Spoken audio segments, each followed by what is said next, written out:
Hi friends, Hobby Club friends and family, thanks for being here today.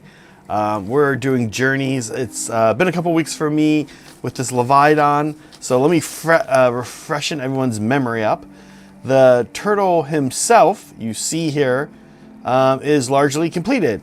So I'll keep an eye on it as there's more to do for the entire thing, which we'll be moving on to today. I do just sort of want to, like I said, you know, keep an eye on it. I know that sounds sort of like a weird thing to say, but the way I sort of think about it is there might be something else I want to do. But for the most part, I'm really liking where he's at. We'll put the whole thing together, and then from there, we'll have like this stage where we kind of check and say, is that everything we want? So this is it, yeah. Now, I did actually order my Magnet Baron, a little bit here. I did order a Magnet Baron kit for him. I had not ordered a Magnet Baron kit when I ordered all my Deepkin stuff, and I kind of forgot about that because I originally didn't have a Leviadon. Meg actually picked it up on a whim for me, which is very nice of her. I was going to kind of wait to purchase a Leviadon and get going on it. But she got it for me, and so it kind of jumpstart the process, which is great. We are playing Deepkin on stream on Monday at 5 p.m. We'll talk about that in a second. But we won't have the Leviadon quite ready by then. I'm hoping, however, to have the Leviadon ready pretty soon. And I was sort of thinking, how much more Leviadon streams do I need? Well, I have the Leviadon self-finished. That's honestly probably the hardest part. Today we're going to work on the howdah. There it is. I think I can finish the howdah today. So then we will have the howdah and the turtle. And so then after that, all that's left are the riders, of which there are only 3. That won't take too long. That is what we should be doing next week. And then after the riders, it's just the base. And I think I will do the base as a journeys and kind of show you guys how I've been doing the Deepkin bases. And I think I'll probably take that also as an opportunity, that final stream of the Leviadon Journey. I think I'll take that also as an opportunity to show you, to do some little sea creatures, to kind of airbrush some little sea creatures and paint them. I have a lot of little sea creatures, both from GW. They actually include a lot on the sprues for these kits. And I also ordered some from third-party Epic Basing. Of course, a great company. So today, the howdah. Let's talk about the howdah. I'm going to remove the turtle for now. Oh, you know what I did want to do though, while I have him here? I grabbed an eel. I haven't actually can check to see how the rest of my army is looking with the turtle. But I'm mostly using sort of it's a wide color palette, but it's also like not that wide. In a way, it's the same yellows, the same oranges, the same pinks, the same blues. So, and a lot of the same greens. So while there are a lot of different colors, most of the colors are kind of reined into just a few options, which is nice. It kind of means that everything sort of fits together. So I'm thinking the eel and the turtle are fine.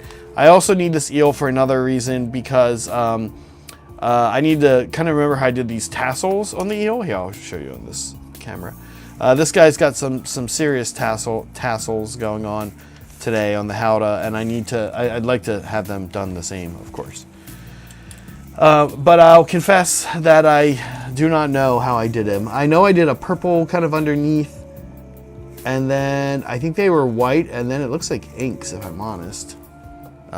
So we'll see how that goes. Sorry, yeah, okay, cool. I have these over here. Great. And one more purple. Yep, cool. All right, actually, I think I have everything. Okay. Fantastic. thanks everyone for being here. Like I said, I did miss it last week. We had a technical glitch. We are in the process of doing kind of a lot of upgrades of different varieties. One of the upgrades actually, not really an upgrade, I want to just jump right into, because we're going to start sort of drilling it in early. We're changing our schedule a bit here. In the upcoming week, starting this Saturday, as a matter of fact, we are changing the times of some of our shows. And currently, only our Age of Sigmar live streams are we changing the times. And this is really to kind of get shows a little earlier so that we can hit some earlier time zones. Candidly, living in the West Coast, the Pacific time zone has some disadvantages when streaming live. Like if we start at 6 p.m., that's pretty much not going to get watched by anyone in Europe. 5 p.m., kind of maybe not either. Still pretty late, but a little less late. And a little earlier for the East Coast US. So we are changing some times. Starting this upcoming week, our Saturday show is going to be at 11 a.m. instead of noon. That's actually going an hour later, but hopefully more into the heart of the late afternoon, evening for people in the UK, and a little later in the day for people in the East Coast. And then we are also going to be doing our streams. Our Monday streams are going to be starting, as I mentioned, an hour earlier at 5 p.m. Pacific time. Those streams are the members chat streams, and we've been having a fun time with those. Now, every now and then we do a Monday day game. If you've been a keen observer, you might have noticed that we do those once every 3 weeks currently. That's kind of our schedule for this quarter, and our pace anyway, I guess I should say. Those games will also start at 11 a.m. So times changing a little bit, jumping around, some consistency forming, other consistency disforming. Here's the schedule. Keep an eye on it. Sundays, our hobby stream is staying at 10 a.m., staying at the same time. But that's it, just so you guys know. Okay. Let's talk about what has been done on the howdah. So the howdah has been airbrushed with a mix that I like, which is 50% Vallejo metal color gold and 50% metal color chrome. This is what I've been using for a lot of the Deepkin. This is kind of their default metal look on the armor and such. And then what we do is we take Aethermatic Blue, which is a Citadel contrast, and we water it down kind of quite a bit, and we kind of glaze over the metallic. I'm going to jump in and start going here, start doing some painting. That's why we're here today. Let's find a brush I like. Guess I like this brush. And what I wanted to jump in and start with was to say I actually still have some decisions to make on this thing, and I'll kind of show you what they are here in a second. The big one actually is, and I'm going to just preface this by saying I'm about to basically say, should I do more work or should I do less work? And it's not really about that. I'm going to do probably the same amount of work no matter what. I'll just devote the time and energy elsewhere. The thing I'm kind of not sure on is the floor of the howdah. I'm not sure if I want the floor to just be metal. And basically, in other words, I'm kind of done. The airbrush has done most of it. Or if I'd actually like the floor to be some sort of tile, almost like. In which case, I think, honestly, I would probably just do white. I don't think it would be too much work. I'd probably mostly airbrush it. And then I would just clean up the metal look that I would clean up the metal that I would inevitably mess up a bit. So I'm not really sure. If you have aggressively strong thoughts on it, let me know. I don't have aggressively strong thoughts on it, but something's telling me that having it be white will have these kind of panels like this having them be white would be cool. But then, like, yeah, you know, I'd have to come in and clean up all of this. So I don't know. What do you guys think? I don't usually like to ask other people how I should paint my miniatures. I'm often not prepared to fully follow through with other people's answers when they tell me. So I tend not to ask, you know. But in the meantime, I can paint some other things, but not too many other things. Honestly, it's a decision I kind of have to make quickly. Because I would want to do the cleanup. And like these pink these pink things that I have kind of as a theme throughout my army. A lot of my models have a small amount of that somewhere on them. On the eel, for example, it's pretty subtle, but you can actually see it's on his spear. The little like emblems that they have, I often have been doing like this pink color.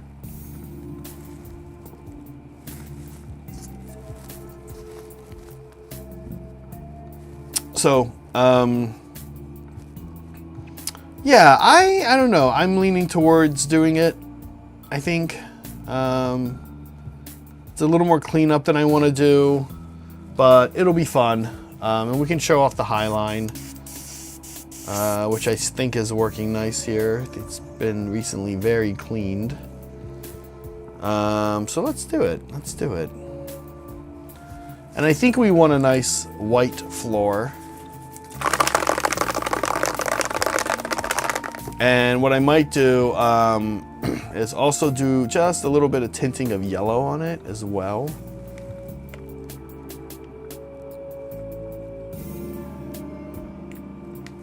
Okay. So I do have the air. I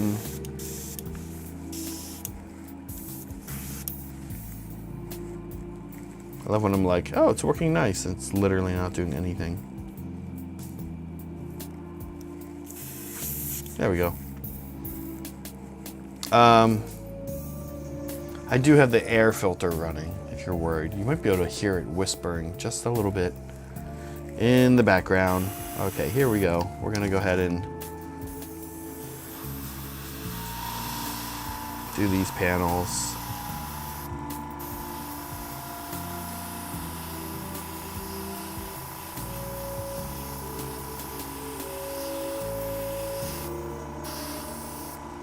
I apologize if you don't always have the best view, folks at home. I am gonna sort of prioritize getting it right over giving you the best view.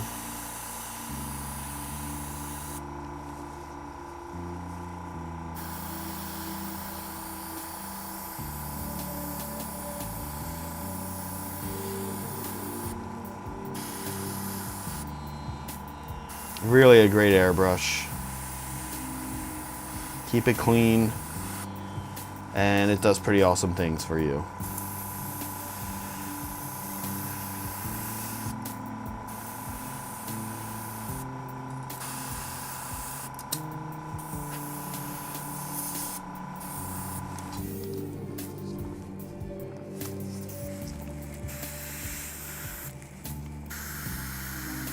Now for the tip.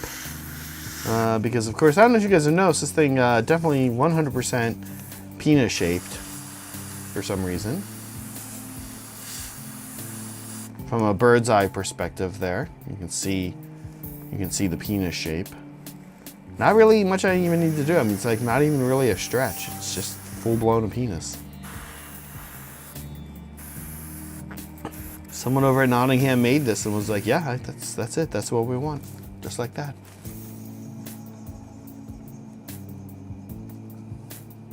I did, see that. I did see the season 2 trailer of Black Talon. It was a pretty bad trailer. It was one of those trailers where you're kind of like, you know what? Many of those scenes that they just showed might have actually been from season 1. I'm not sure. They're just like close-ups of Neve's face. I'm like, okay, cool.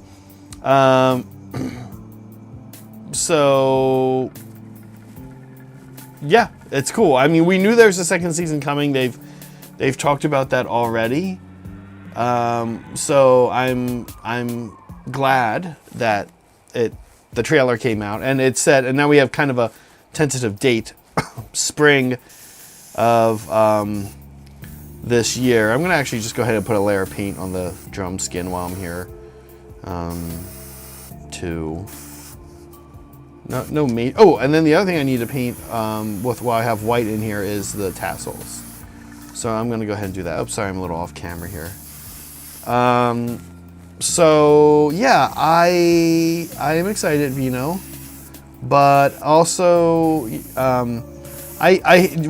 seen GW do the like season. Oh, something's coming out this winter, something's coming out this fall, and whenever they say that, they really mean halfway through the following season. Have you guys noticed that? I feel like it's something they do to just like, I don't know, give us something.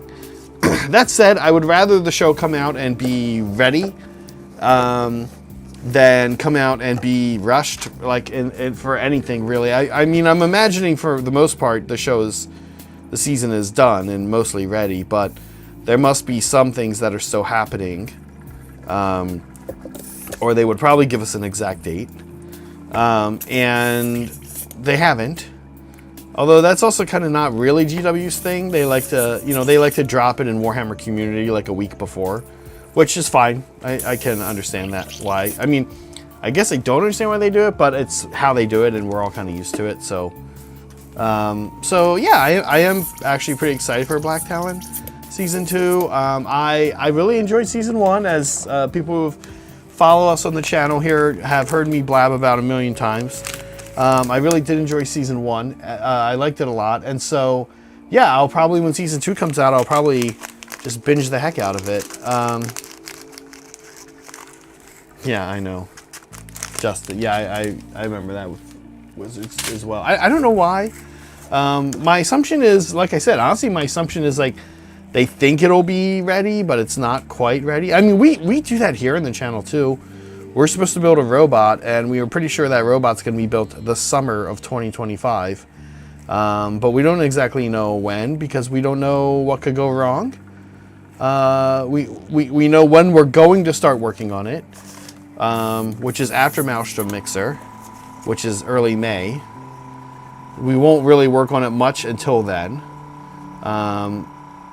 So we also, can't give an exact date on that, but like, you'd think they would be able to. Oh well. Yeah, I am excited though. I think it'll be good.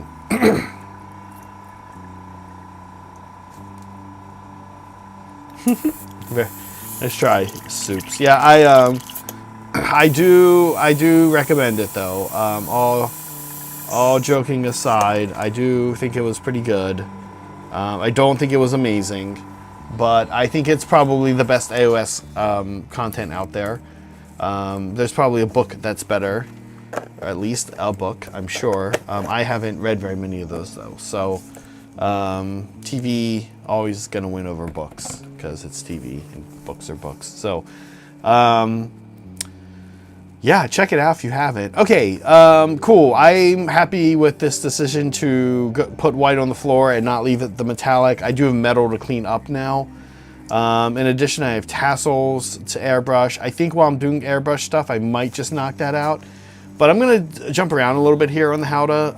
And I think my next step is actually going to be literally to put another coat of paint down on this pink here. Let me do that quickly, nice and easy. I do have a wet palette here ready to go, but I'm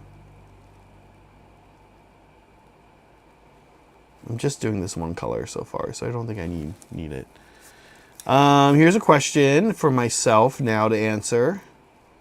Is there anything, now that I've done the pink, the white tile on the ground on the howdah, is there anything I need to do pink? And I think the answer is yes, and I think it's this thing right here. So let's go ahead and do that. I actually hate the consistency of this paint. I'm not the biggest fan of Citadel Layer consistency. I like the air consistency much better. But on a wet palette, it is nice, which I have ready to go here. A little trick, by the way, we learned from, I forget who we learned this from. It was someone Meg took a class with your wet palette to kind of speed up a new sheet of paper, turning into that, getting into that saturated paper point that you want. You can put it on your wet palette, and you saw I had it flipped upside down. I set that up about half an hour ago, and now it's mostly ready to go.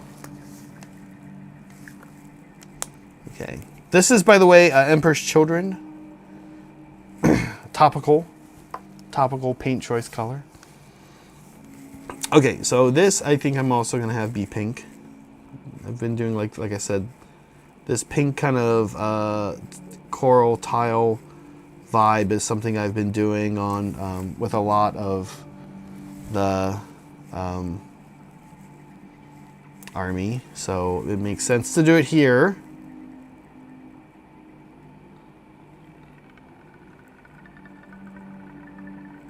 Just getting kind of a base coat down for now. How's everybody doing? How's your day going? It's nice to be back. We missed last week. And I didn't actually work on the howdah or the Leviadon as a result of that. I didn't like make it up off air or anything. I was like, no, I'm just gonna. It's a project I really kind of just want to work on the air. Mostly, I've done base coating and stuff off the air, but that's about it. Airbrush base coating. I really wanted to largely just do everything on air.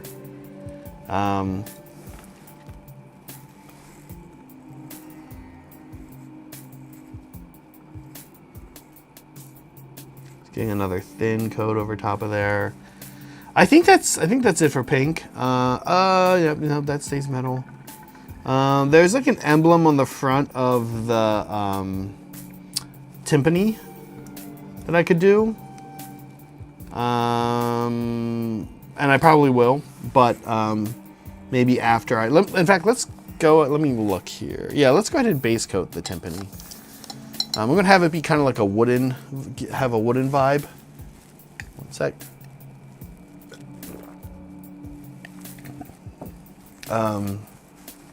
So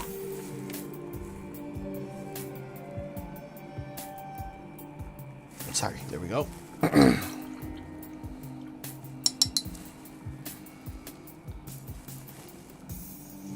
do have a poll up, folks at home. Today's poll is historical, so to speak. If you could travel back in time to add your name plus either the number 69 or 420, or both of those numbers, to which famous document? Which one do you do? Okay, the options: Magna Carta, the 95 Thesis, which is Martin Luther's thesis against the church, the start of Protestantism, the U.S. Declaration of Independence, or the Treaty of Versailles. Which one would you sign your name to and put either the number 69 or 420? Keep in mind, some of these are pretty bold. For example, the 95 Thesis was only signed by Martin Luther, so you would be adding your name there, and that wouldn't be very many signatures. It would just be yours and his. So it would stand out. It would be a big deal. By contrast, Declaration of Independence is winning. A lot of people signed that, right? So keep that in mind. Magna Carta had a bunch of signatures on it as well. Treaty of Versailles, I think, only had like a few. So, give it some thought. If you haven't voted already, give it some thought.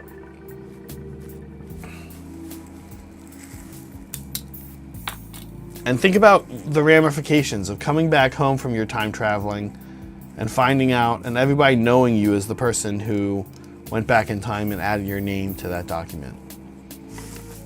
Okay, let's base coat our timpani. I have some Aptalong Dark Earth here. I'm gonna put on the wet palette. I think that's where I wanna start. But what I'm gonna put right next to it is some MIG brown base. which I think is a little less, yeah, darker, a little less green.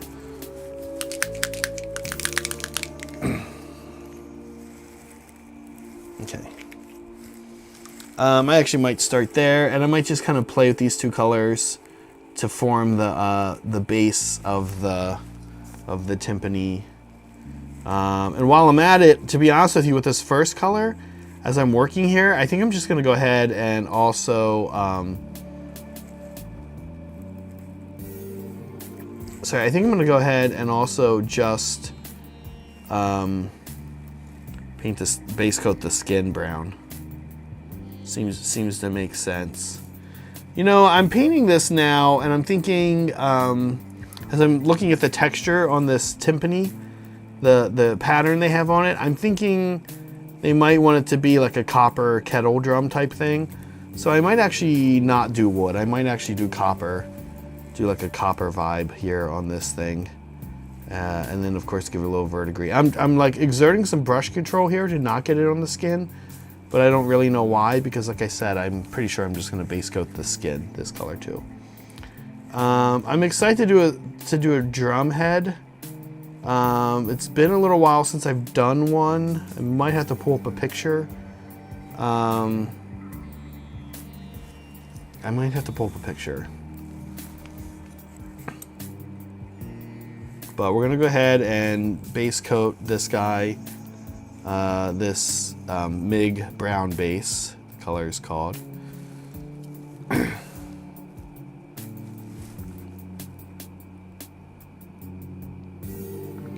Very excited to get the turtle on the tabletop. I have been really enjoying the Deepkin. And I think it's the most fun I've ever had playing a new army for myself. And I finished the Black Talons, not just watching the TV show, but painting the unit, which happens to be really good in Deepkin. I finished painting them, which I'm excited about.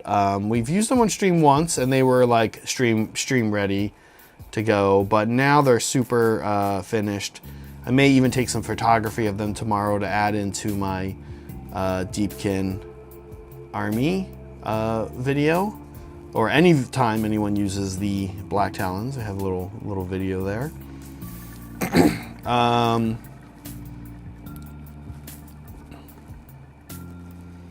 Okay, I don't think anything else needs a brown base coat on this model, so I think we're good there. I'm going to start doing a little wet blending on the skin here while I have it. And I'm going to just start kind of putting in some of the Abtalong earth, dark earth color here, while things are still pretty wet.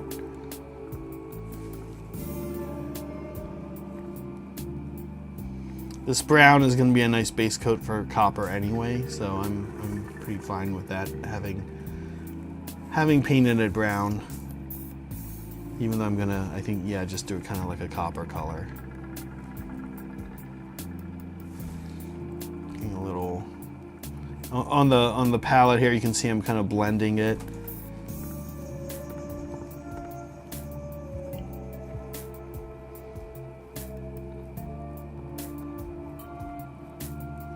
One thing that's kind of fun about drum skin is you can sort of use brush strokes to your advantage to give it like a more natural look, since it is a very natural thing.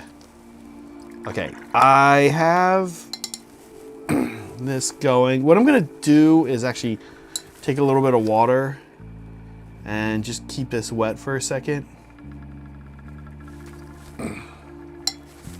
while I pull up my phone and look at a picture of drum skin.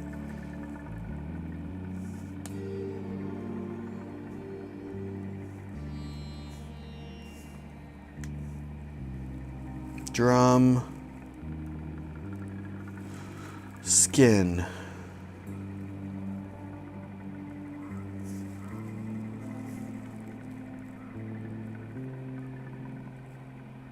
darker in the middle. Yeah, makes sense.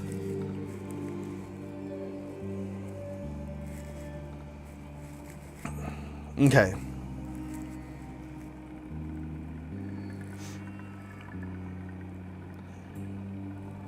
Cool. Well, there's a lot of different stuff going on, actually. Okay. Let's go ahead and introduce bone into this mix. The brown I use, I'm actually using all kinds of different brands. It's probably irritating for people who like to stick to one. Elijah, I did this, I did some Aptalong, and now I'm about to do some Vallejo Game Color bone into the mix. No, I'm not going to do that. I'm going to introduce yet another brand. There's going to be 4 different brands on this drum skin. I'm going to use a little Death Claw Brown, Citadel, Citadel Air. Again, I like Citadel Air. I just think it's actually a better consistency right out of the bottle than Citadel Lair. Pretty much I'm turning all of my Citadel Lair into the consistency of Citadel Air when I paint anyway. All right, I'm pulling up a picture of some drum skins here to kind of see what I want. I'm trying to find like like the perfect picture, you know?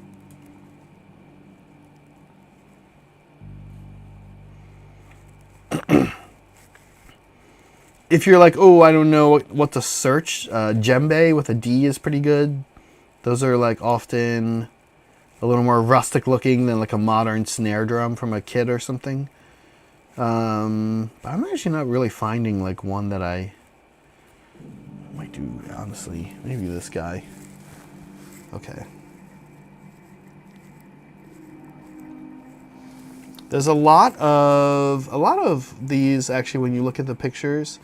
They often kind of have one thing going on one side and then something else going on the other side, which my limited understanding of drums makes sense.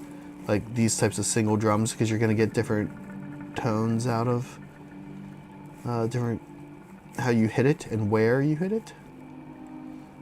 That's certainly how a djembe works. There's like 3 ways to hit a djembe, I remember, and you kind of get a different tone out of each one.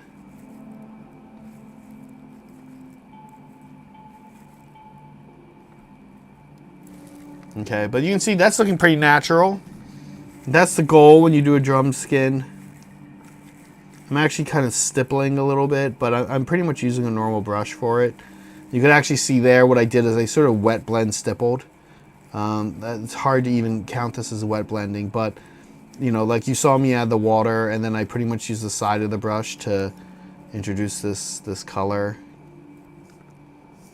to the equation here.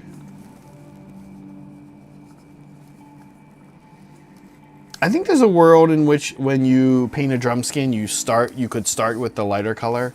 Bone can be kind of an obnoxious first layer to put down, I know.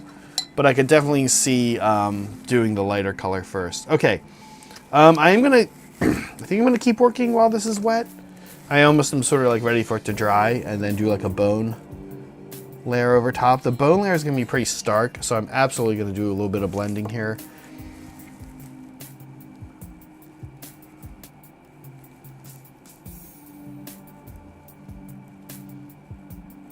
To not make it so stark.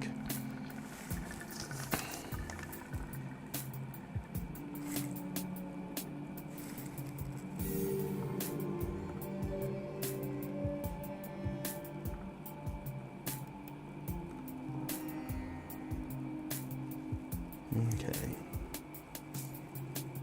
I'm not having to like commit to anything yet, right?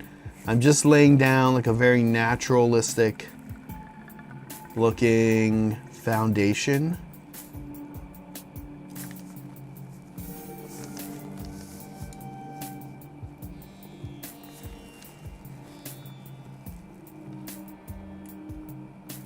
Okay. Not really, like I said, again, not really having to commit to anything too much yet. Just kind of getting the basics down. And move some stuff around here.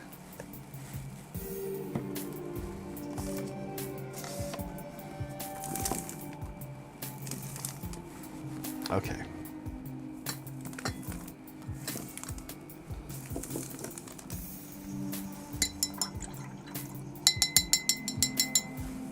I'm now going to let that dry because what I then want to be able to do in my next step is take like bone, like the very tan, and kind of really start to fill in the areas that I want to be lighter over top of this. So I'm going to let that dry. I actually don't want it to be wet for the next step here.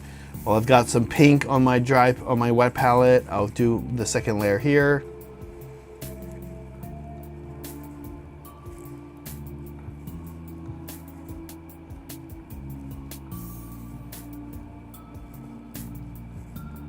Like so.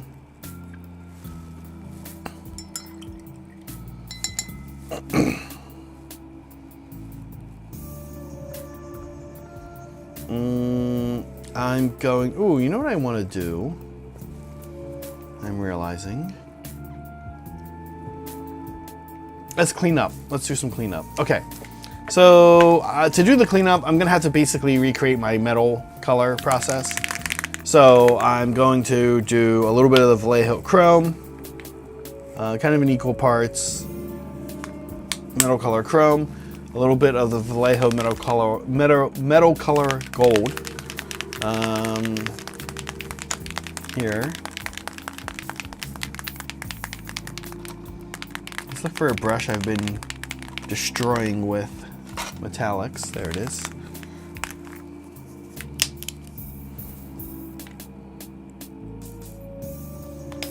Okay, mix that up in a non-wet palette.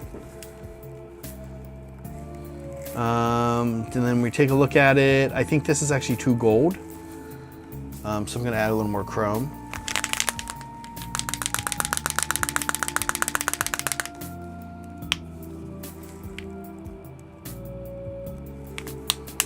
It might have actually been 2-to-1 now that I do think about it. Yep, that's looking a little bit better. Okay. And then keep in mind we have the blue to go over as well. So if it looks a little yellow, like it's like not exactly a good cleanup match color, that's probably because we haven't done our very thin, watery, ethermatic blue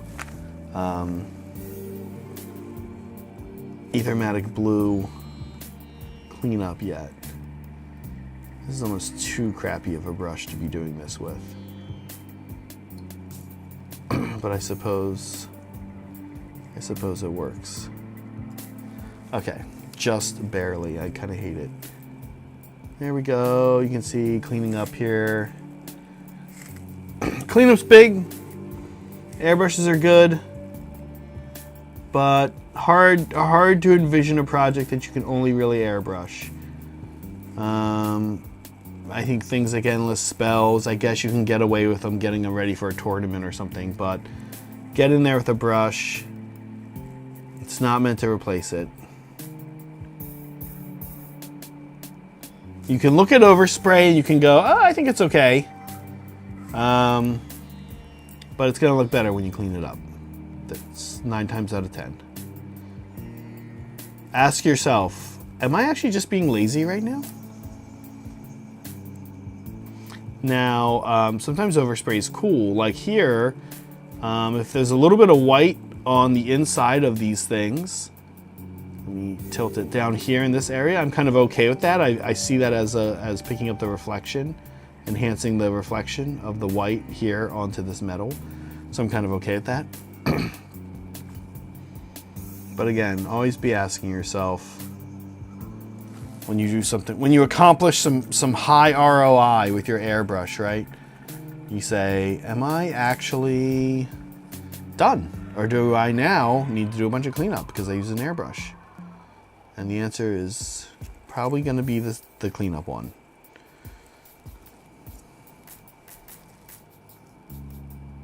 Badass 70s van. Oh yeah, you could pretty...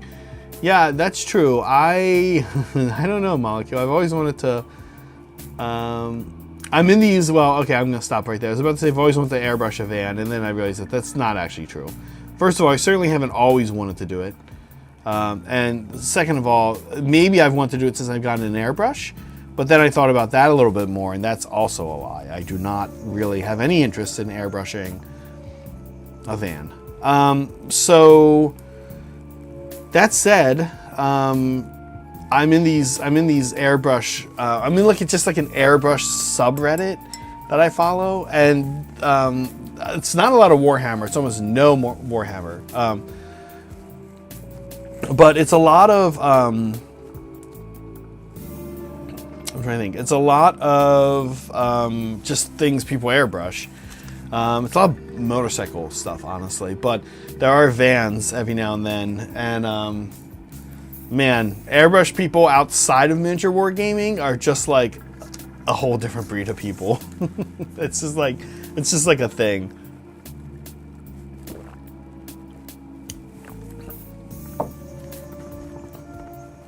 A lot of skulls, yep. Okay, the howdah so far. Look at that drum head. It's too dark, but I do kind of like it, actually. It might actually be cool to keep it dark, since we're going to have like kind of light colors everywhere else. I'm kind of into it. Let me paint the rest of the timpani and we'll see what we think. Okay, cleanup mostly accomplished here. Now I just need to do the ethermatic blue. Other thing I need to do, and this is actually going to be, I actually need to be super careful with this because I don't want to get on white. So we're going to do, we don't need very much of this, believe me. I think I've shown this before.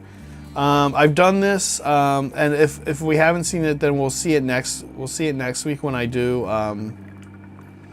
we'll see next week when I do the dudes and the dudettes who are riding the, ooh, I picked up a gross color right there. What the heck?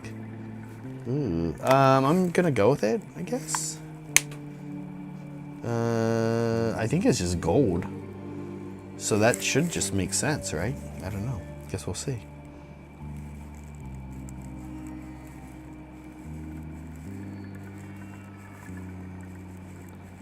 I'm kind of okay getting it on the pink.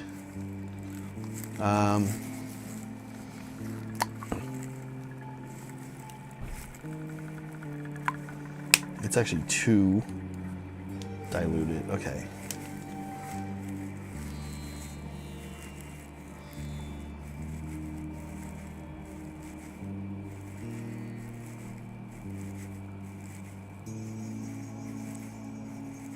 I'm okay getting on the pink. I still have another layer or two to add to the pink, so I can do cleanup there. One thing that I kind of wanted to paint a little bit today, and have been and will continue to be. I'm kind of curious if folks at home ever do this. So I have the Iwata Highline, which is a fine detail airbrush in here, but it could be a CR Infinity. You could do this with as well. You could probably even do it with a Sotar.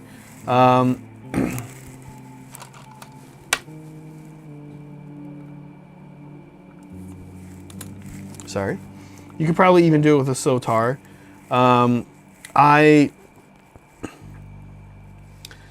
I'm curious, folks at home, if you ever sort of paint with a brush and an airbrush, kind of like at the same time. So often, I think we do. I'm doing a little cleanup up here while I'm there. So often, I kind of think we do like one then the other, or go back. Like this is an airbrush step, or this is a brushwork step, right?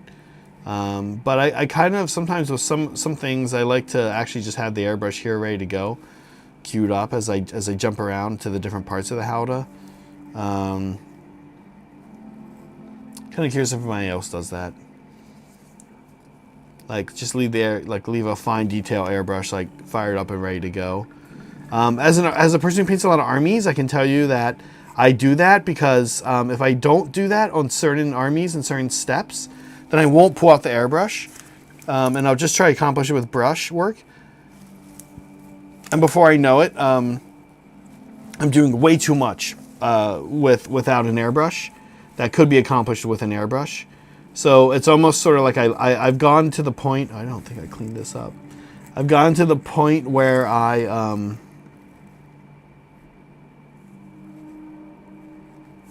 try to keep it going, try to keep it up there together with it, so that I can like not shy away from using the airbrush where it might make more sense to use the airbrush.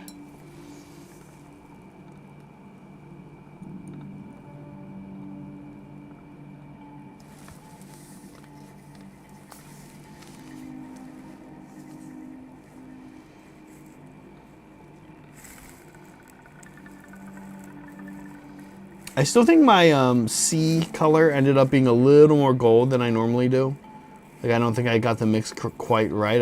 I thought it was about, I mean, I have it written down. I'm pretty sure it's about 2 to 1 chrome to gold, but I think it's actually probably more like 3 to 2.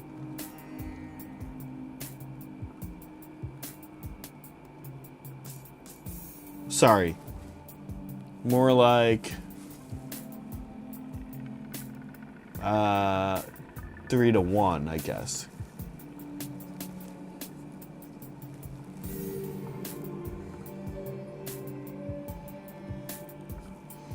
Can the sea elves breathe underwater? Molecule. That's a good question. I'll be honest with you. Yes, I'm pretty sure they can. But I will be honest with you. The lore on what the sea elves can and can't do is I would say not always forthcoming. I'm not sure it's like their day-to-day lives are aggressively detailed as much as you kind of might think you would want them to be, to like have an understanding of how they live and work. So kind of a good question, but yes, I'm pretty sure that they can. But yeah, like their cities are enclaves, they're called, are like not super awesomely described, as in like you, I don't even really have a sense of if you go down underwater and go into the enclave and then you're like not underwater and walking around like a little like bubble air thing, or if it's just built and they're swimming around their city. I like it, even that has sort of eluded me, like when I've been like kind of reading lore on them.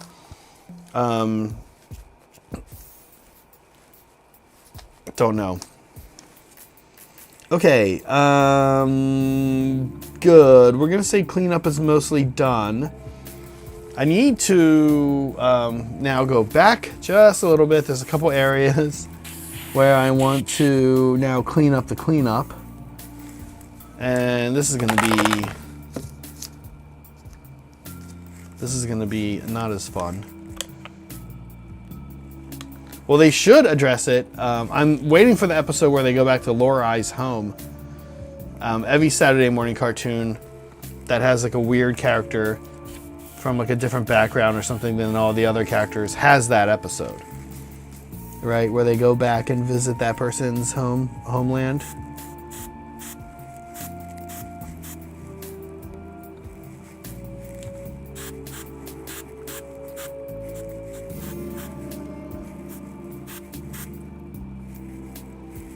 Okay. That was us cleaning up the cleanup.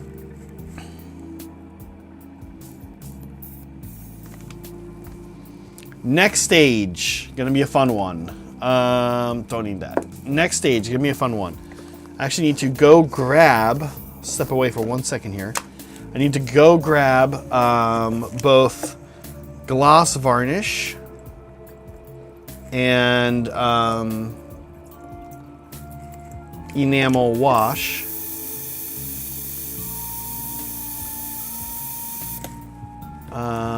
Sorry, yeah, Tamiya panel liner, basically.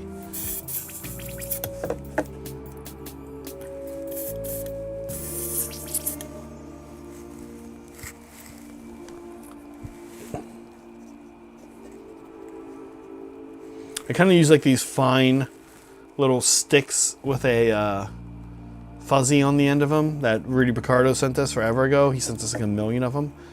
I kind of have taken to using them to clean the high line.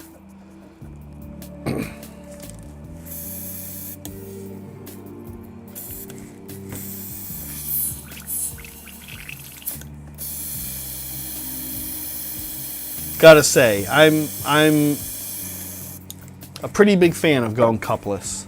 I gotta say, At first I was like, well, I like the airbrush, but I think I would just like it better if I had a cup. Now I'm not spraying panel liner molecule. I'm going to spray gloss varnish, and then I'm going to drop the panel liner in there. Before I do that, we keep jumping back to the pink.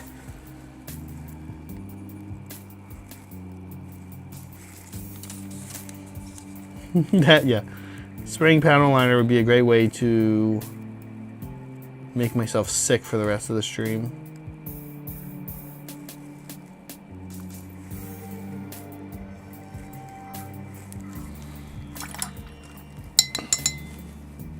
I know, right? Okay, over top of the pink, we use our old friend Caroberg Crimson.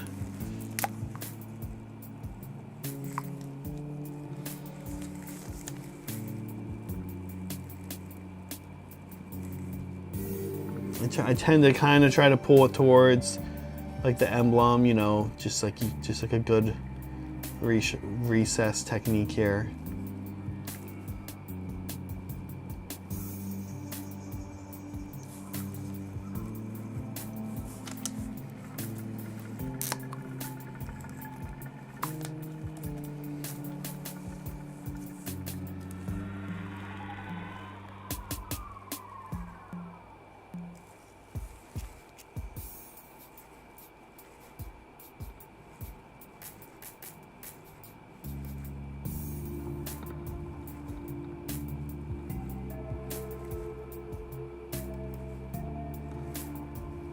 Okay. Those two. Oh, I forgot to do this part of the timpani. Dang it. Don't you hate that? And now you're like, this step is, everywhere else where this is happening is like 3 steps ahead.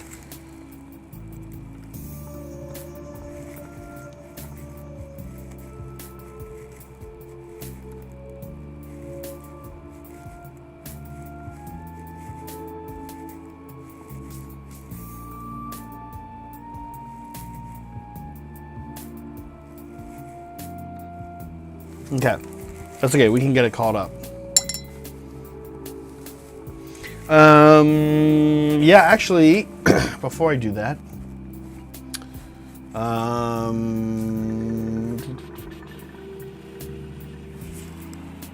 here it is. Let's actually get the copper on the kettle drum.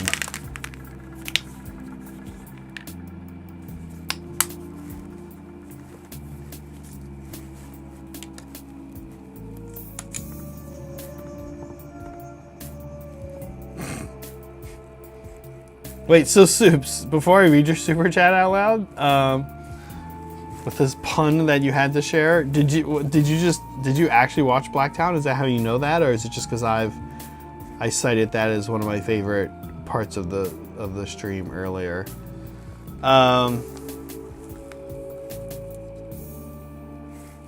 Soups, thank you. He says, did you know Idoneth won't paint minis?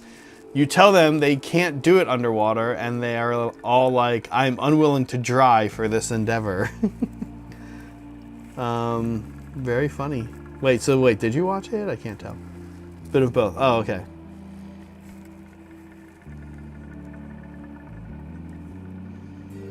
Yeah, thank you, by the way, Soups, for the support as always.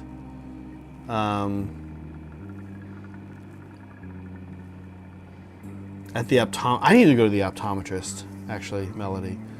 Optometrist is this thing that, like, when you have insurance, you're allowed to go to once a year. And unlike the dentist, which you can go to more than once a year, and should, we typically go to the dentist more than once a year, thankfully. And don't forget to do it. Although Meg and I both hate going to the dentist, I will say that. And Meg will, like, weirdly not schedule appointments. I have to do it. Usually Meg's like the more adult responsible one for stuff like that. But when it comes to the dentist, Meg will just like, would never go, to be honest with you. Anyway, so I had to schedule, and actually we did have some scheduled, and then we both privately canceled our appointments from each other. Anyway, but the optometrist is like, way less not pleasant than the dentist. It's like totally fine. And you're allowed to go every year to get like your prescriptions and stuff. But I totally always forget, and I end up going like once every 3 years. I really need to go more.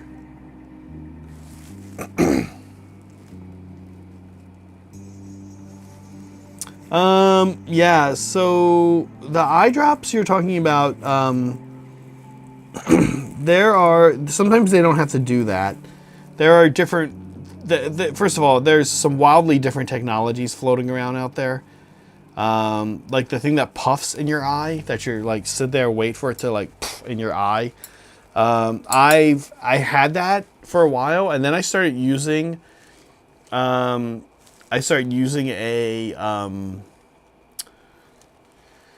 optometrist who didn't use that machine. It was like a optic thing that just did the same thing. And then I went back to, or then like out of nowhere, I hadn't gone for a couple years, and when I went back, they were using the puffing thing again, which I hate. And then this most recent time, they didn't use the puffing thing. Do you guys get that little one with the little like road that goes down the farm?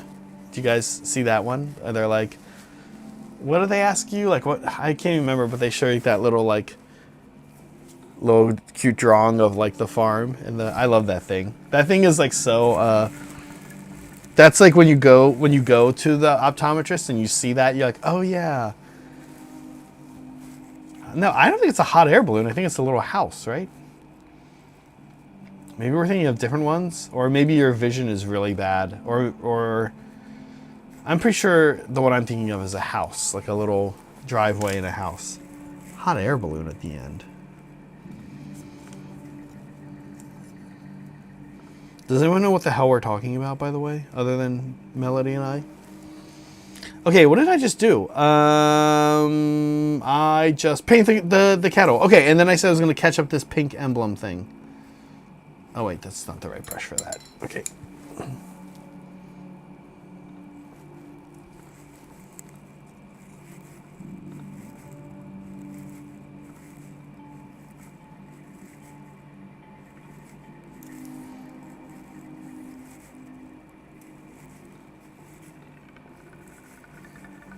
Did you guys know that traditionally / historically in an orchestra,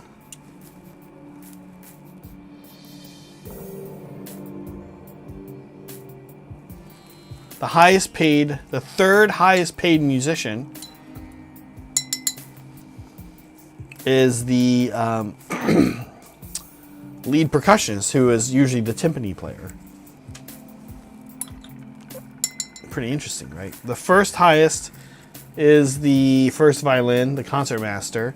The second highest is actually the first chair, second violin, and then after that, it is the timpani player, which again usually is the top chair percussionist.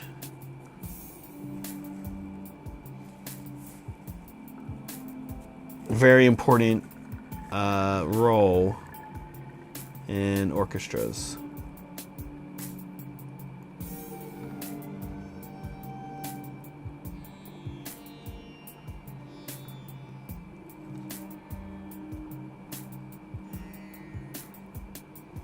Okay, we're going back over with the pink here.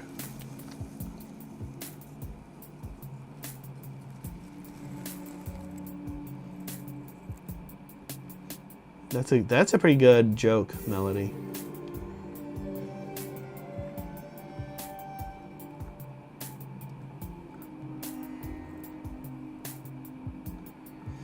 Whenever I was in orchestras, you know, cellists usually wear pants or long flowing dresses or whatever.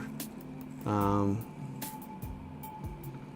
every now and then a cellist would show up in a shorter dress, and you'd be like, this is the worst time to be a string bass player if you wanted to see how that was going to work, because, you know, you sit behind the cellists. So, but theoretically there's a cello in front of everything, so it should be good. It should be good to go.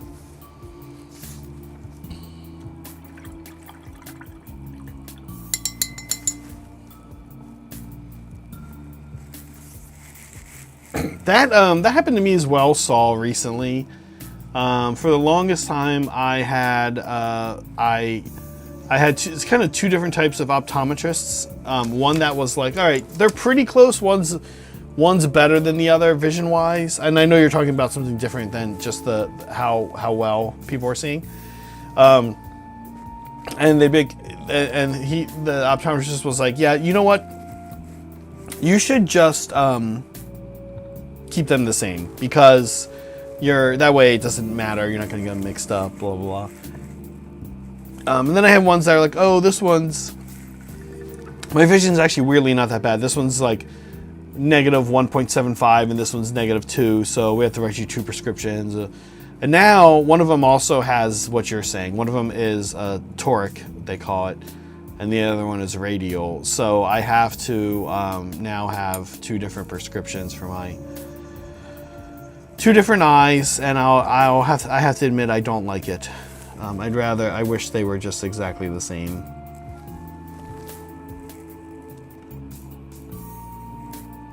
I'm giving serious consideration to laser vision, but I don't know how covered it is with my insurance, and I'm not really willing to pay for that much if it isn't.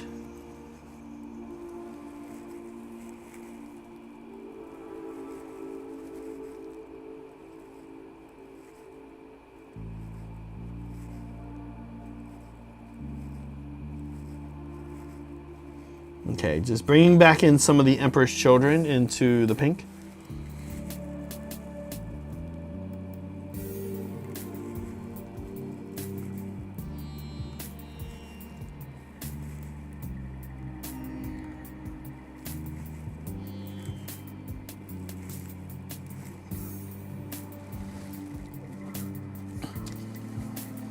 I kind of like my dirty brown drum skin here, but I think I am going to add a little bit of, just a little bit of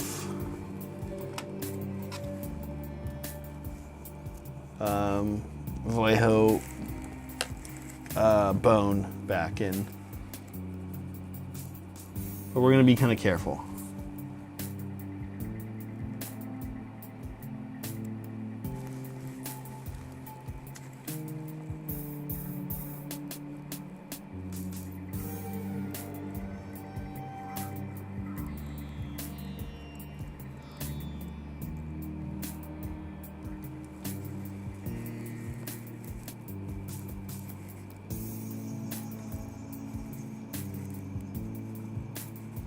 Kind of put like a film over top of this color almost.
Sorry, I'm kind of concentrating.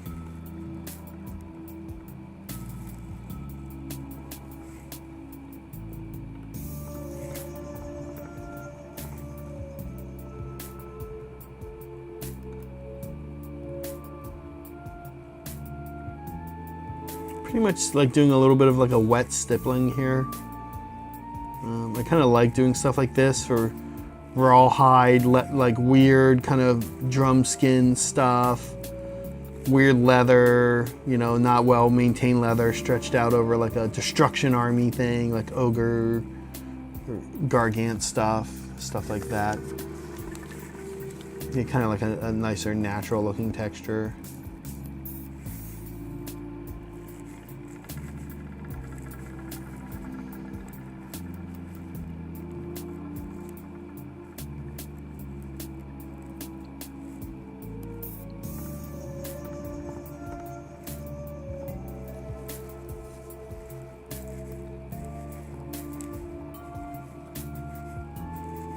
Okay, we'll see how I like that.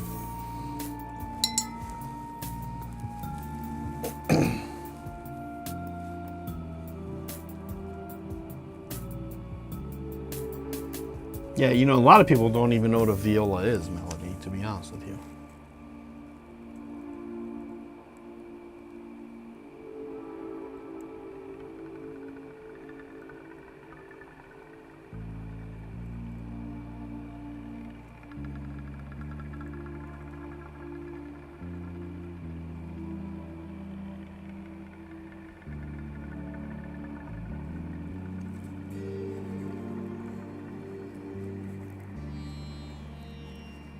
Okay.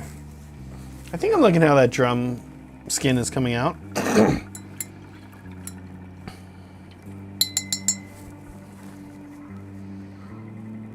You know, Deepkin in a way, the drum skin's kind of important. Deepkin in a way, if you think about them, they almost have like this sci-fi look to them, right? Like, I mean, of course, all their armor is very metallic, and they also have like this kind of not Minoan, but Mediterranean vibe going on with them.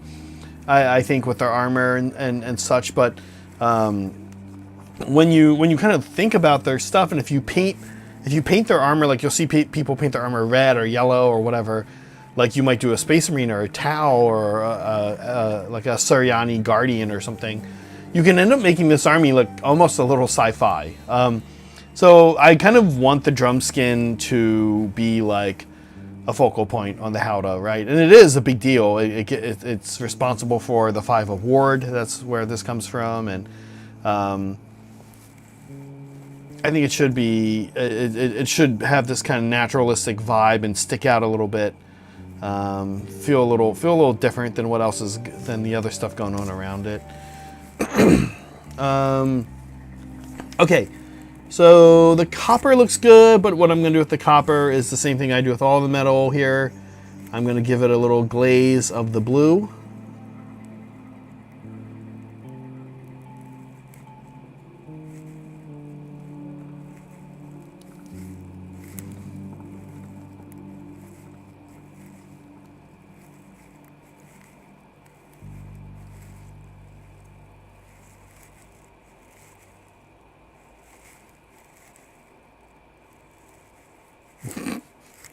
Good, very, very good, good one, Molecule.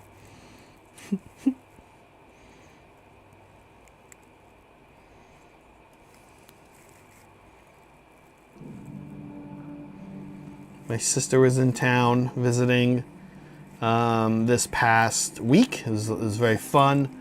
I'm very close to my sister, so it was great to hang out with her. And not her niece and nephew. I love them too, but it's kind of fun to just hang out with adults. Although my niece is like 21 now, so she's practically an adult. But and we were talking about our upcoming summer 2026 Mediterranean trip, which Megan and I are very excited about. Gonna be doing that with her family. Should be a lot of fun.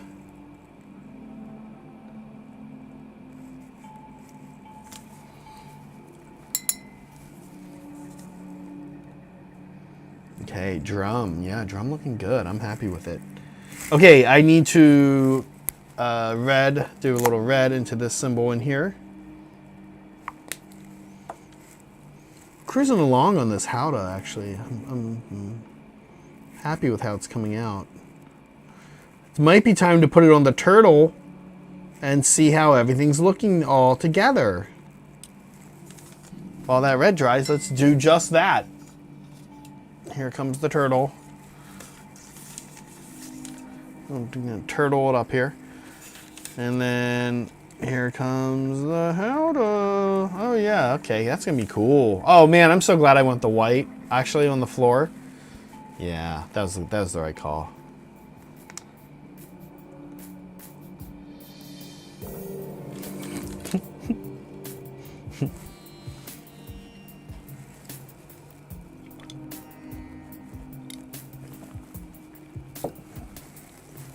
There's no view where we just zoom in here. Meg made all of the stream deck up for the stream deck and the scenes up in OBS for journeys. There's no view where like I'm not here. That would have been really nice right now to have that view where you guys look at the turtle for a second and I can drink some iced tea and you guys don't have to watch me do it. But alas, we don't have that view. It'd be very easy to make. I can make it in 45 seconds. But I forgot to do it before the stream.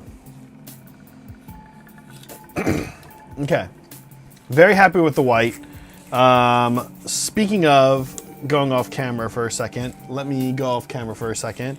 I'm going to quick grab some gloss varnish and some Tamiya panel liner.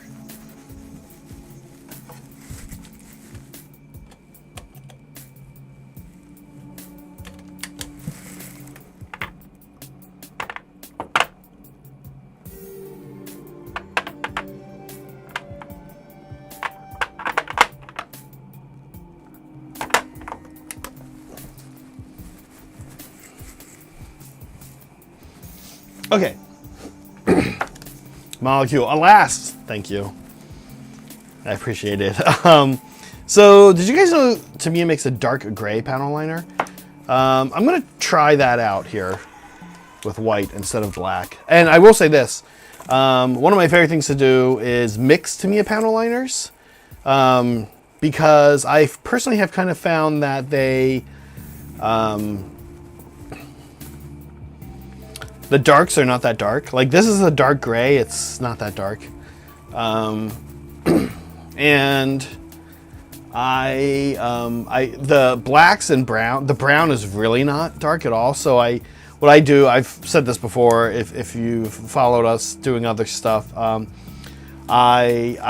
mix I buy a black and a brown and I make a few different versions. I make one that's equal parts, and that honestly is pretty much a known oil. And then I make one that's 2 parts brown, 1 part black, and that's kind of like Agrax. It's like a dark brown, because I find that the Tamiya black is like, it's like almost like a cool black, right? It's almost like a to me it's almost like, yeah, like a little bit of bluish going on in it. It's not a natural looking black like natural world looking stuff. Okay, let's get a little gloss varnish action going in here to screw up the surface tension, make my panel liner mistakes way less severe. What we're doing here is just getting a gloss varnish on the tile. I don't care if I hit the metal. Frankly, I might gloss varnish the metal anyway.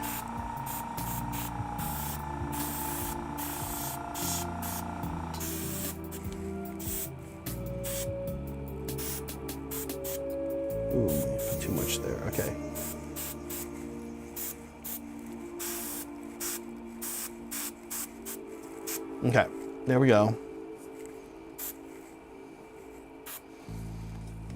That might actually end up looking cool, staying gloss varnished.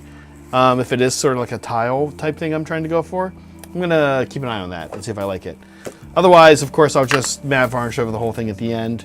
Kind of hate throwing gloss varnish or any varnish away, but you always put more than you need into things. Okay. While that's drying, what I'm going to do is these tassels, because I'm pretty sure I remember how I did the tassels, which was, I think it was a purple. And that mostly for this Deepkin army means purple lake. Again, I do like to write stuff down, but I don't always get to it as early as I would like to. And keeping everything in a box helps, but it's not ideal for our studio setup. So the other thing that kind of helps is just making sure you're like, again, I kind of tend to just use the same number of there's probably 45 colors going on in this Deepkin army, 45 different paints, but at least to some extent, I kind of know which ones I'm using for what. So to do the tassels, what I did for the blue tassels is I do purple like this underneath.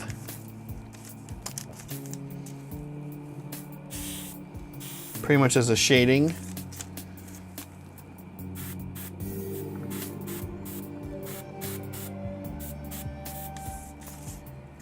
And then I believe I used, this is Purple Lake. This is Dollarownie Purple Lake. And then I'm pretty sure I used Dollarownie Process Cyan, but I might have used turquoise. We're gonna do a color comparison here because I have the eel, and I've done it a few different ways, and they kind of all come out very close. But I was looking at the different ways I did it, and I like the eel one the best, and so I'm gonna try to do the eel one from here on out, which I think is. I know it's the purple, and honestly, I think the purple undershade like that is actually the part that matters the most. But I do, like,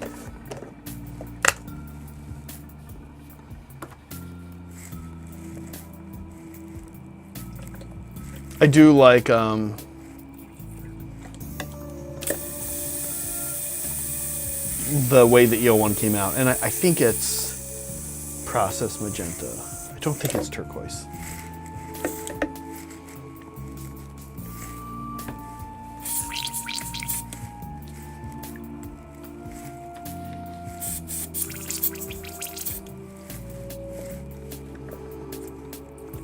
Thanks again, everyone, for hanging out today in the in Journeys. If you're working while you're watching, if you're going to the optometrist, whatever it is, I super appreciate it. Super appreciate the company. As I near, I think I'm at least at the halfway point of this project for sure. So what Molecule's saying is exactly what I would agree with all that. It's literally exactly what I'm doing here, putting the gloss varnish down. You'll see how the panel liner is kind of nice here. What did I say? Okay, yeah, let's do a little color match here, and let's see if it is the process cyan that I used. I hate that I didn't write this down, which I think it is, or if it's the turquoise.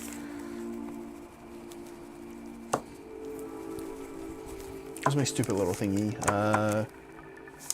My little buzz thing. Oh, here it is. I say it's a stupid little thingy, but it's one of my favorite tools. Rudy got this for us early, and I love it for Dollarownie inks. I love it. Oh man, it's a requirement for the huge bottle we got of Dirty Down. I will say that.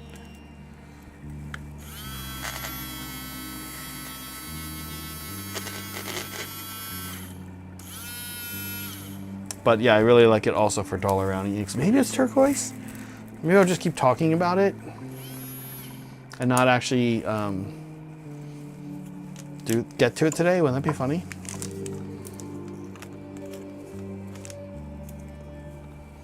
Yeah, I think it's turquoise. I'm looking at this process cyan. I do not think this is a color I've used on my Deepkin.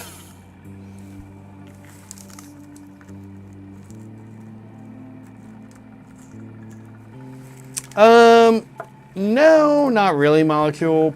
You're probably okay if you don't. But I don't know. Yes, some of them, yes. The fluorescents, yes. Their coverage sucks as is, to be honest with you. So, some of the fluorescents. The green and the yellow are amazing. The red and the blue are meh, and the pink's pretty good. But I do not like the coverage on the blue and the red are like kind of, I don't know. It's kind of, yeah, that's the color. That's it. It's not process magenta. Cool. I'm pretty sure it's turquoise and not process magenta, which is more like a Lutheran blue, I think it's called. Citadel. Actually, I have it right here. Yeah, Lutheran blue. Oh man, it's really close though. It feels like it could be either.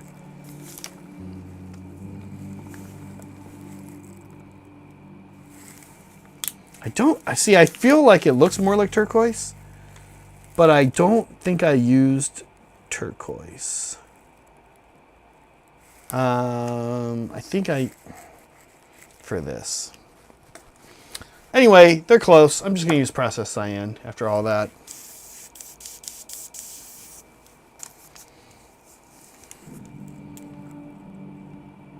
Yeah, I really love the Dollarownie inks.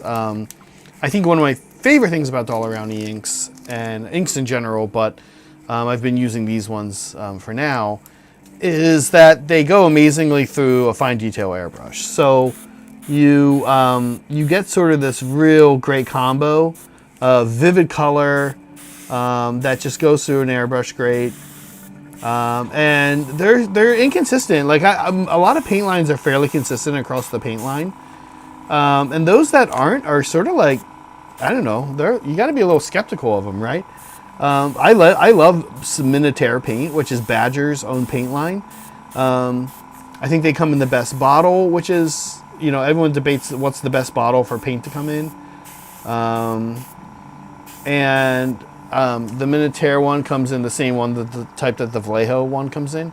The only thing about this one you have to be careful of is that, like, once you've been using it for a while, it closes and splatters. But otherwise, this is like clearly the best paint bottle, right? Like just this type.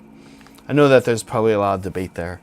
I like it better than the droppers, which often become clogged. But yeah, vivid color. Sorry,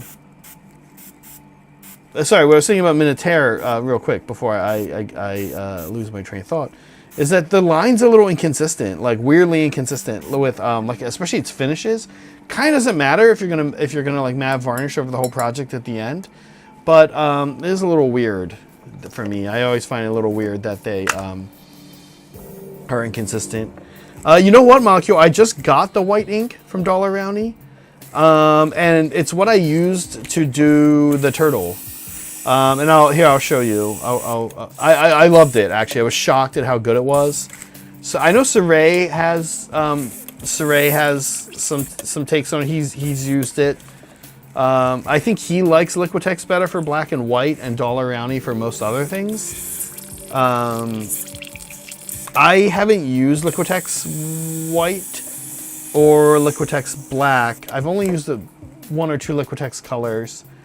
We have like a pink here, and I find the Dalaround pink is better coverage, but they're pretty similar overall. This was done, Molecule, with the Pro Krill, excuse me, not Pro Krill, Pro Krill, with the Dalaround white. And it was actually quite easy. I did the same thing. I gloss varnished. I carefully dropped it. I put it on a wet palette then, I think. And then used a brush and dropped it in, and it flowed pretty nicely. Yeah, you can see, you can kind of gradiate it. Like I had this be a little more vivid than this here. This could have been as bright as this if I'd gone another layer. I chose not to. And a lot of I actually kind of like the less bright better.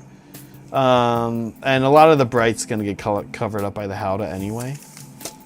But there you go, there's the tassels. That we then are going to go in and kind of selectively, sorry, I know it's not in focus. We're going to go in and kind of selectively, okay, see, Molecule, I have to selectively go in with a dark blue wash and get the tassel. So let's take a look. Where is this guy at? The howdah. So pink's coming along. Still more work to do on the four pink things. White. Okay, yeah, we've got gloss varnish. We're dry. Let's do it's panel liner time. Here we go. We'll see how well we get it to flow, move around. Usually I would grab a few Q-tips before I do this. I have some of these little guys. They should be enough. Okay, we're gonna try the dark gray. Oh yeah, dark gray is going to be great.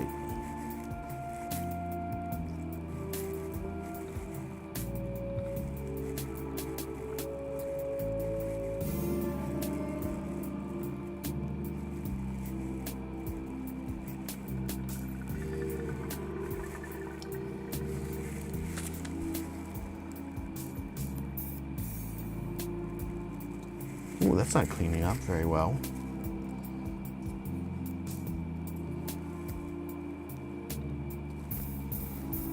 Dirty or something. Crap.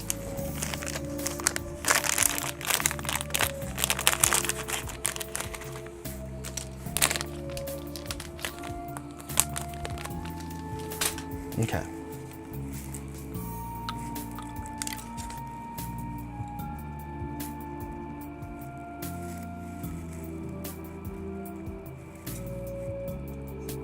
Why are you making it worse? Okay. Oh my God.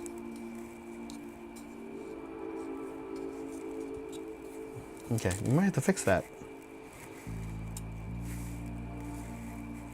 It kind of got away from me.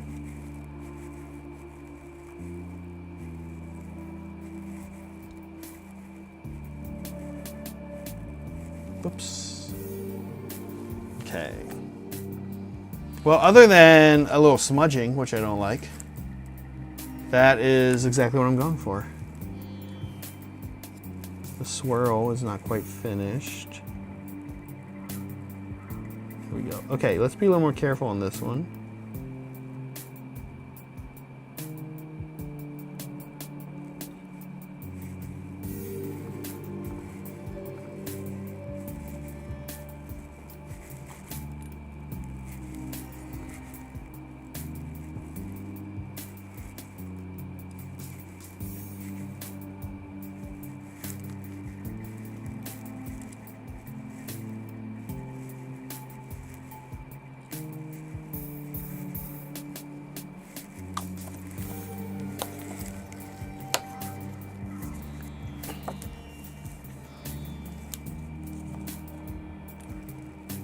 There will be an elf standing there. So maybe my mistakes will just be naturally covered up.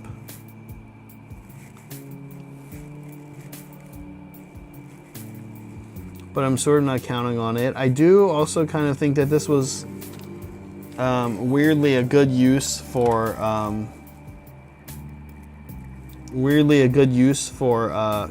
man. Hard to clean. You got to make sure you don't pick any of it back up out of the recess, so you get the smudging again.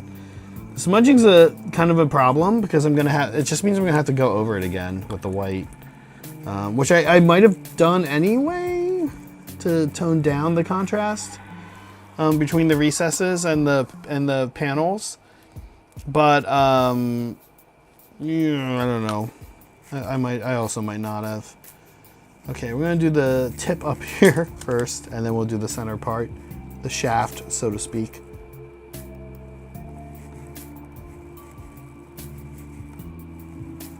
The tip here should be pretty easy.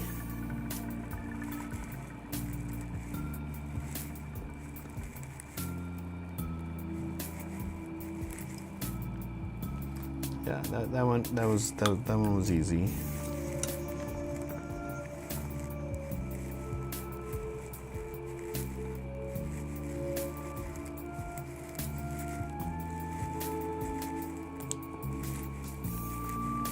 I'm definitely very glad I went with the white and didn't leave it metallic, the floor. Even though this is a little bit of a pain in the butt and it's gonna require some cleanup.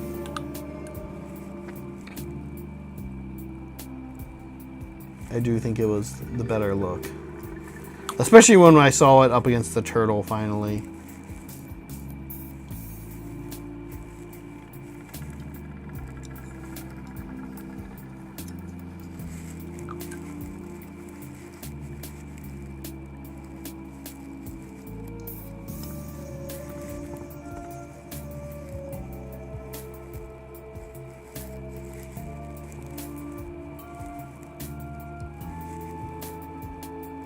Okay. Cool. Now we have cleanup, more cleanup to do, more airbrush cleanup. And I'll be honest, there's a chance after the airbrush cleanup, we've got to clean up the cleanup again. It's just how it goes. It's okay. I'm into it. Okay. Yeah, we'll let that settle for a minute. Let's take some stock and see what's left here for us to do. So the pink things still need to be brought up a couple layers. We're going to start switching here in a second to fulgrim pink on those. And then elsewhere, the big thing that's left is, oh, there's a little cleanup I need to do right here.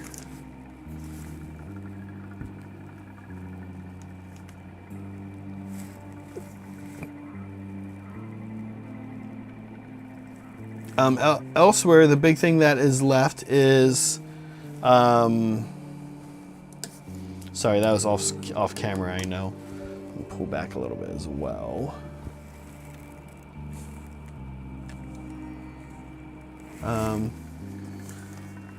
This thing, I've got to do this, and it's pretty much just metallic, to be honest with you, so it's not that exciting. There's also a bunch of little shark's teeth hanging that I'm going to paint. They're going to be fun. They're going to be easy. I've got the spears, again, mostly just metallic. So we're doing pretty good on time. We're going to finish this thing today. I'm quite sure of it. All right, I think our enamel panel liner is dry enough. I'm going to clean up some smudges here very carefully, and then probably maybe go back over it. By the way, the white I'm using is Molotow acrylic ink. I love this stuff. It's what I use for my primer. So we stock here in the studio both the black and the white one. But I should probably try some of the other brands, or excuse me, some of the other colors. Again, it goes awesome through an airbrush. Okay, we're gonna clean up some areas that got a little messy.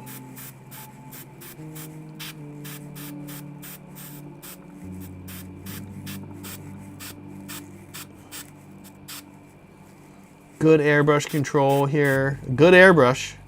And good airbrush control here, kind of the name of the game.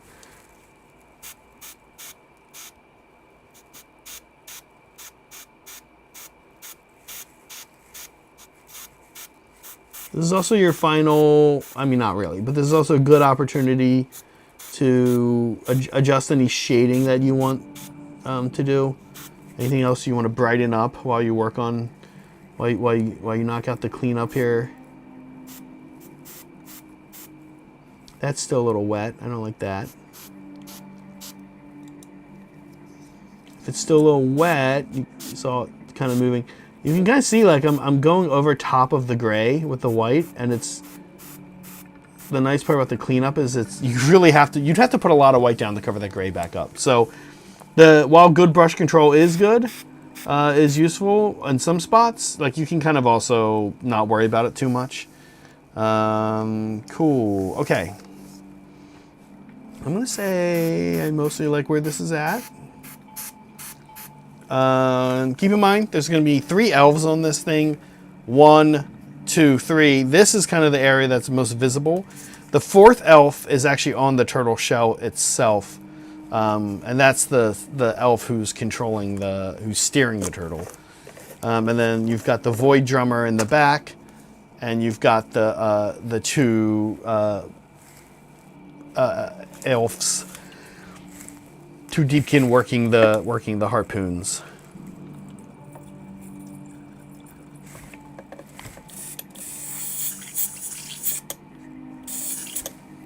The thing actually gets a lot. It actually has 4 damage 3 shots.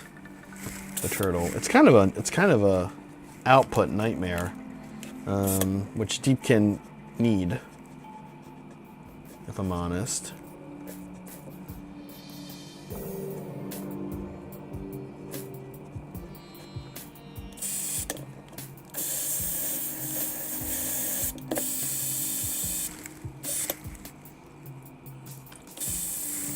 Yeah, so let me do this real quick. Here's what I'll put up while I drink some iced tea.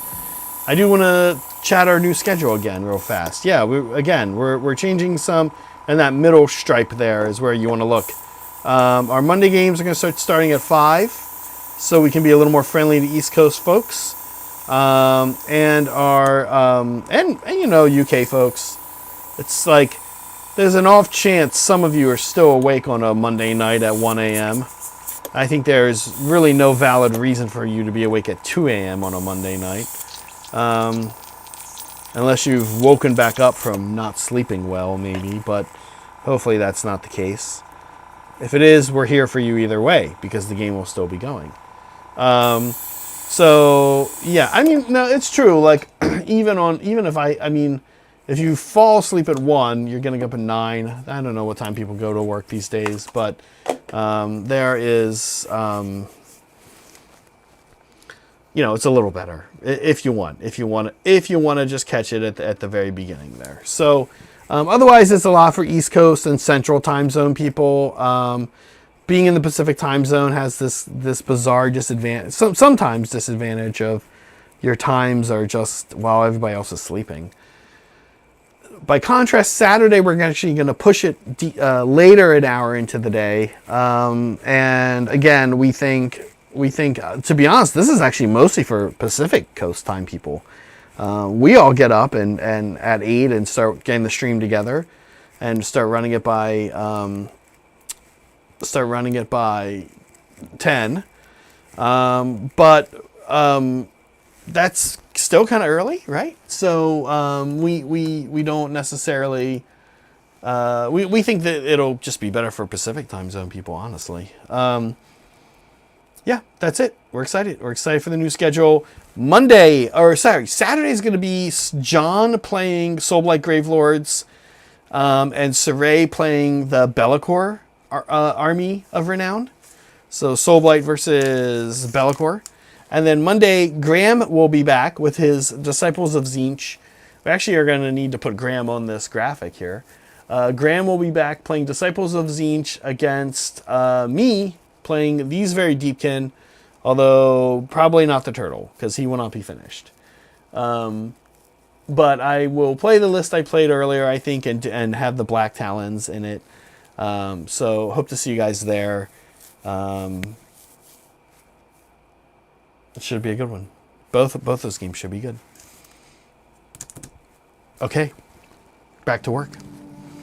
Here's where we're at. You can see I think the cleanup was pretty effective. I think the tiling was pretty effective. We're going to check it on the Turtle again. See what the Turtle has to say about this. Here's our Turtle. And here's the Turtle howdah. Coming along nicely. The tassels are done. The drum, I think, is mostly done. I'm going to say the drum, I think, is done. The skin, anyway. We need to finish up the pink. We need to get the top of this thing finished and the spears. And then I think we're in a good place to stop. Oh, and I need to do all these little shark teeth, actually. But wow, yeah, I'm really liking this. The howdah has really brought it together. The turtle by itself is cool, of course, right? But it's funny, there's these things in the arts so often where you get to, food is like this, music is like this, when you're writing music, when you're painting, where you do something and you go, wow, it looks really good. And then you go, I think I can just call it. I don't think I should add anything else. And then you're like, you need to always kind of, I think in the arts, if you can, push it, right? Big, well, can I add a layer? What happens if I add some miso paste to this? Or if it's food, or, you know, if you're writing music, it's also adding a layer. You know, oh, would like a backbeat, like percussive sound on beat 2 of every other measure be interesting here? Let's try it out, right? It sounds good without it, but would it sound better with it, right? Like, I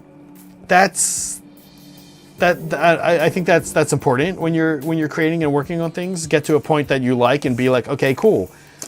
I'm at a point where I like it. Should I stop or not, right? And when you're painting armies, which I kind of don't think about this right now as painting an army. I'm doing one turtle. It's been almost entirely documented online. I actually haven't written down anything I've done with the turtle.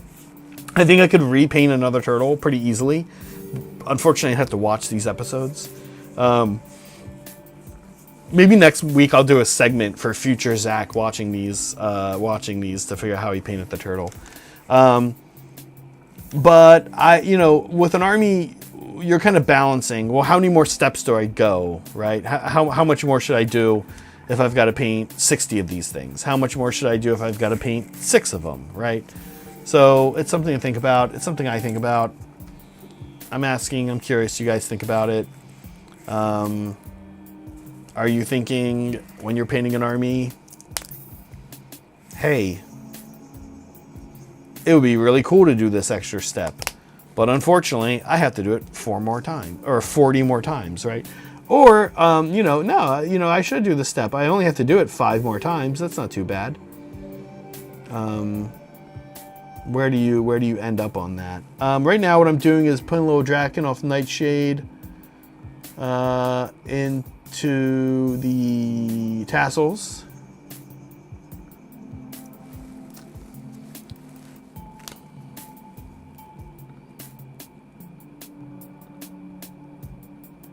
Yeah, you're absolutely right, Soups. It's super awesome. So as somebody who paints, writes music, and makes food, you're totally right. It's when I'm writing music and I'm in a digital audio workstation, like I use Logic, but Pro Tools is a big one people use, or notation software. I used to use Finale. It finally just fell apart. Isn't being used anymore. Yeah, I can write something, hit play, and then be like, nope, I don't like that. Cool, and then move on. And it's probably one of the things that makes me more primed to try and adding another layer, both in all the other things I work on, whether it's painting or whether it's food, because I'm used to being able to do it without consequences. There are kind of undo buttons, right? And of course, digitally, there's always undo buttons. And I think it's something that's actually pushed the arts a bit. Having that undo button in a digital format has, I think, in some ways pushed both visual and music, auditory art, any kind of auditory art. Being able to get a little bit of feedback, sit back, take a look at your Photoshop file, but no, I don't like that, or Sketch or whatever it is. But you're right. I mean, musicians have been able to do that. Composers have been able to do that forever, right?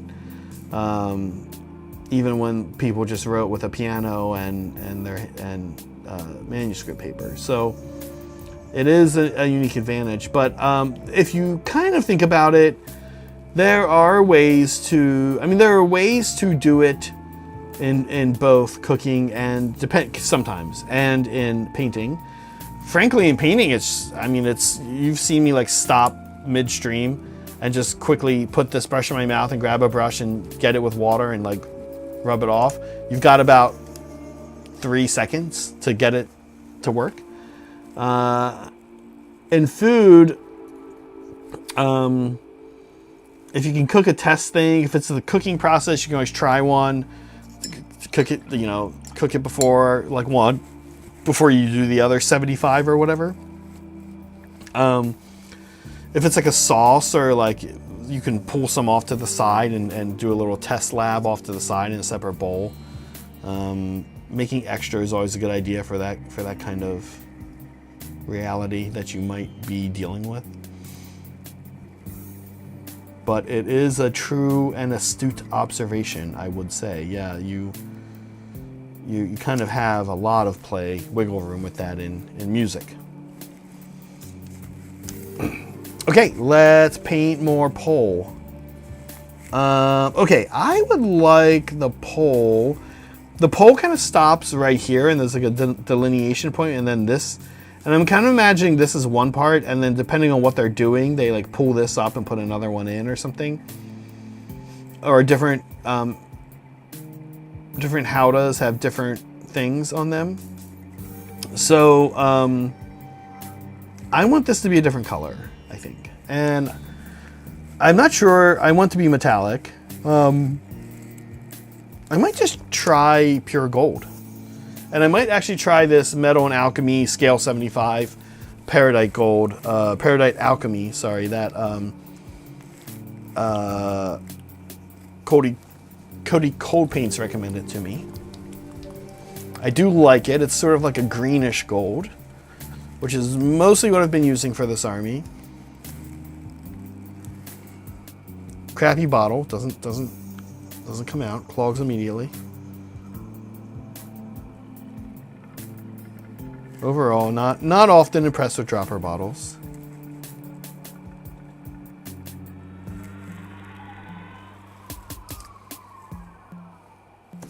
He recommended this color to me because it is kind of a gold with some bluish green tinting to it, which makes a lot of sense for Deepkin.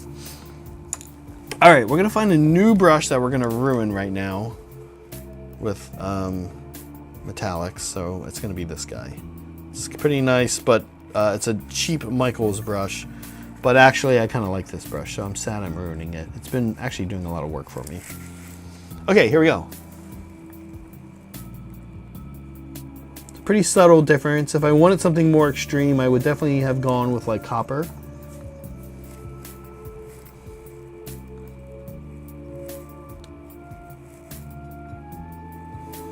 Also, definitely think there's a case to be made of I'm painting right over top of this black. I think there's a case to have been made to lay down a base coat of turquoise or something like that.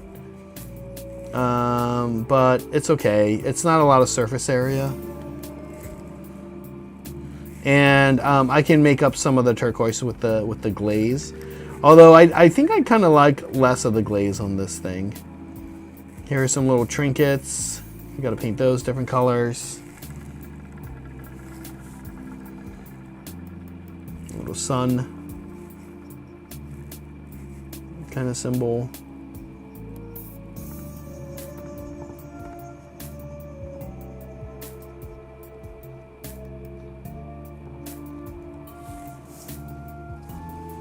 And yeah, I think I like that. I think this gold was a good choice. Like I said, bronze, some kind of bronze or copper might have been a little bit more of a contrast to the rest of the metal going on. And if I paint a second turtle, I could always do that. I think the big thing I'll do with the second turtle, this is one tassel color I have, the blue. The other one that some things have is orange. So for example, the Morsar Guard eels all have blue tassels. And the Ashline Guard all have orange tassels.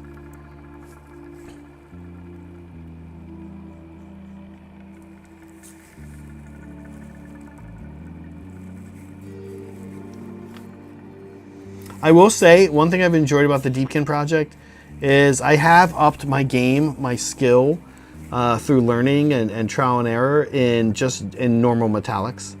I've used a lot of metallic paints I haven't used before, new brands. I've used some new techniques. I'm definitely a huge fan of, like I was starting to say there, undercoating. Undercoating turquoise is very cool for gold. Turquoises and purples are cool to undercoat gold with. But I'm also, honestly, even more important, I think, than the undercoating, which I think is good, but I think the real subtle wet glazing that I've been doing of turquoise has been very an interesting process. I really kind of learned a lot of glazing stuff in a class I took at Bay Area Open, aka KublaCon, last year, right around May. I took a class and we did glazing on a bust on skin, honestly. But it really kind of opened my eyes to how, simple your paint plus the most simple of ingredients, water, and just getting something really thin, like a ridiculously small amount. And you're almost kind of like, really, is that even going to show up? And you glaze over like a light flesh tone or a dark flesh tone or a metallic or something, and it just really like is subtle, but you can build it up. So I've been trying that a lot more with my metals on this project, and I've been pretty happy with it. And I was really getting to a point where I hated true metallic, actually. And I was like, I think I'm just going to start painting non-metallic metal everywhere.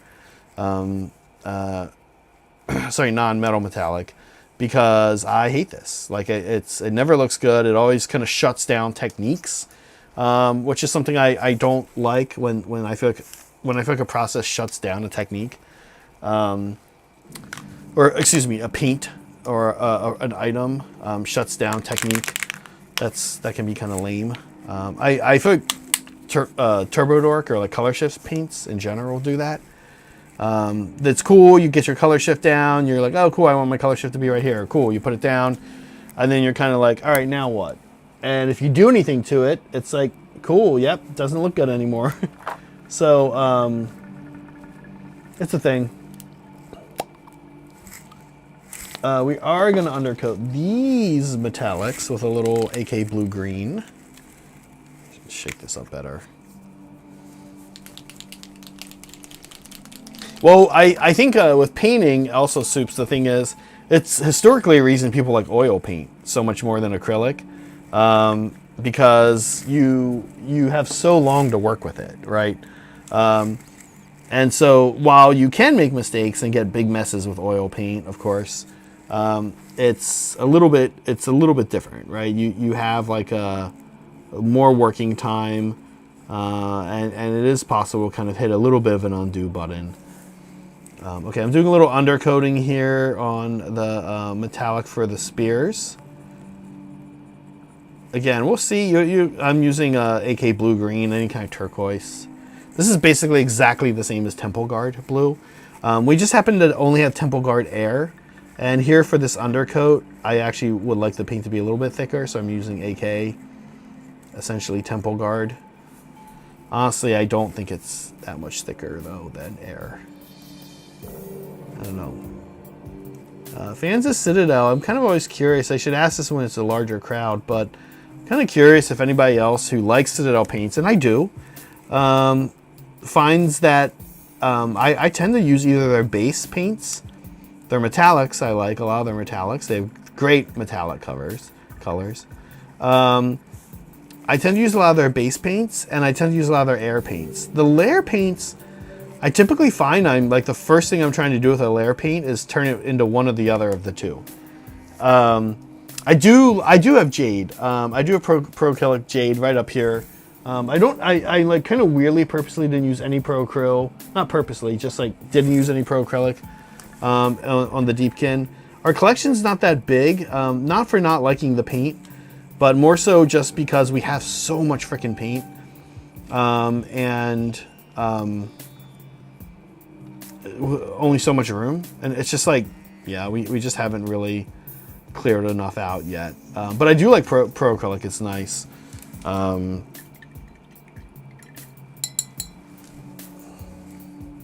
complaints. But yeah, I'm finding that like the Citadel layer paint, whatever it is, it's just a consistency that I like feel like I never need to use. It's kind of bizarre. Okay, so there's the undercoat. I only undercoated kind of the top part of them. They're in these like holder things, and I'm looking at the holder thing, and I'm kind of trying to decide how much I want to do on it. I don't actually want to do very much. Kind of over it. This needs a little cleanup. This is a spot we cleaned up earlier. I had gotten some pink there, so we'll just do a little cleanup here. Gems. There's some gems on this too. Last 2 weeks ago, I stumbled upon some gems on the turtle, and I'm gonna have to do the gems. I've kind of decided on like an orange yellow or maybe a chartreuse for the gems. So I'm not sure which one yet. I think I'm kind of leaning towards the chartreuse, to be honest with you, but I'll have to make a call eventually. Okay, I need Abtalong white tube.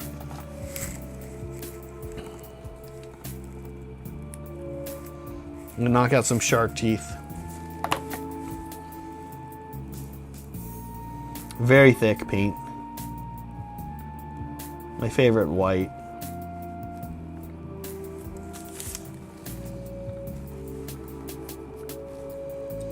Yeah, contrasts are great. Melody, totally agree. Like I said, I mean, if the reality is that they just, in some cases they just have cool colors, and every paint line has cool colors. So you don't have to be beholden to any one line's paint like cool colors. But I do like Citadel paints. I will also say this. Here's kind of the big problem with Citadel paints compared to a lot of other paint lines. I do live near a Games Workshop store, and I can just go over and get pretty much any color ever I want at any time, including non-oil. And so I continue to use the product because I know that if I need it, right? Yeah, and you're like, yes, I can order. Anyone can order anything online, but if I just need it, then I go and I get it, and I have it like later that day. Also, there are just certain colors that you end up liking right over time. Obviously, I'm a pretty big fan of their shades, right? The honestly, like non-oil is great, but I think the three biggest winners for me when it comes to GW shades are the crimson, the blue, the red, and the purple. The crimson, nightshade, and then Druchii violet. Honestly, those three are just amazing. Like. And it's like, are there alternatives for them out there? Nowadays, they probably are, but I'm happy to use them. I don't go through so much of them that I feel like the cost is like that big of a deal, you know? And quite frankly, when it comes to shades and contrast, I actually really like the Citadel pot that they come in. I think it's exactly what you want your shades and your contrasts in. So in that regard, I'm a pretty big fan of Citadel paints. And I do like the airbrush paints. Another line of their stuff that I always come back to over and over again. They have their grays in a very manageable state.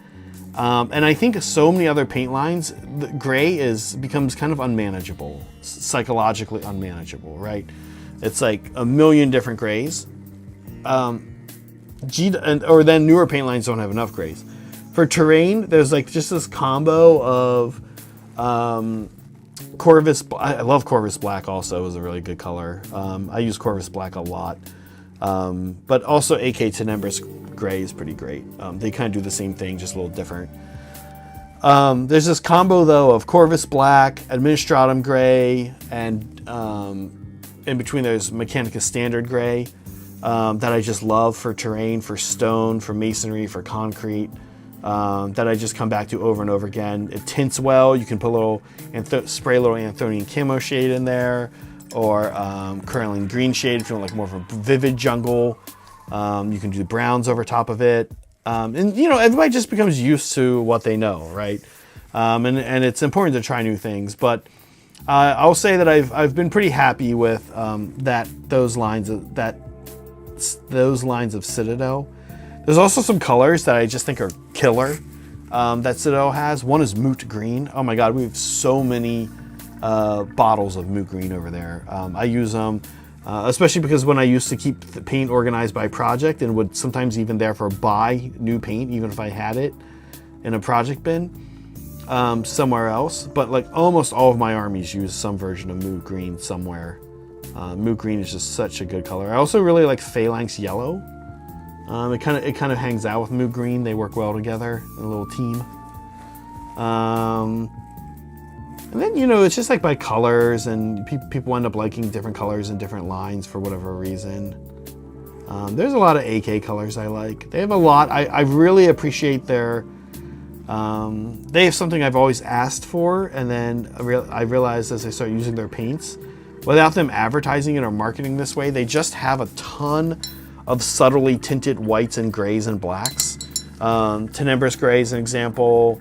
They have like a gray that's called that's like a sea gray or something. It's just like a slightly greenish gray, and they have just like a white that's like just a little blue, and a white that's just like a little warm.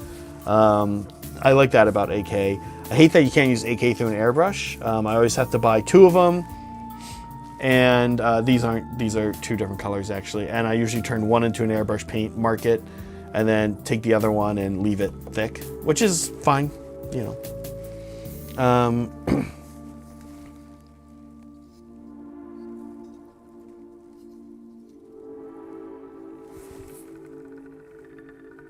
But yeah, I've been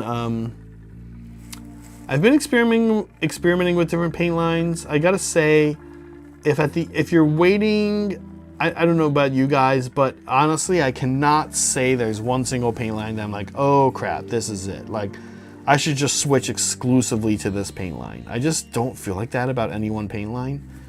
I like Vallejo, I like AK, I like Minotaur, I like Citadel.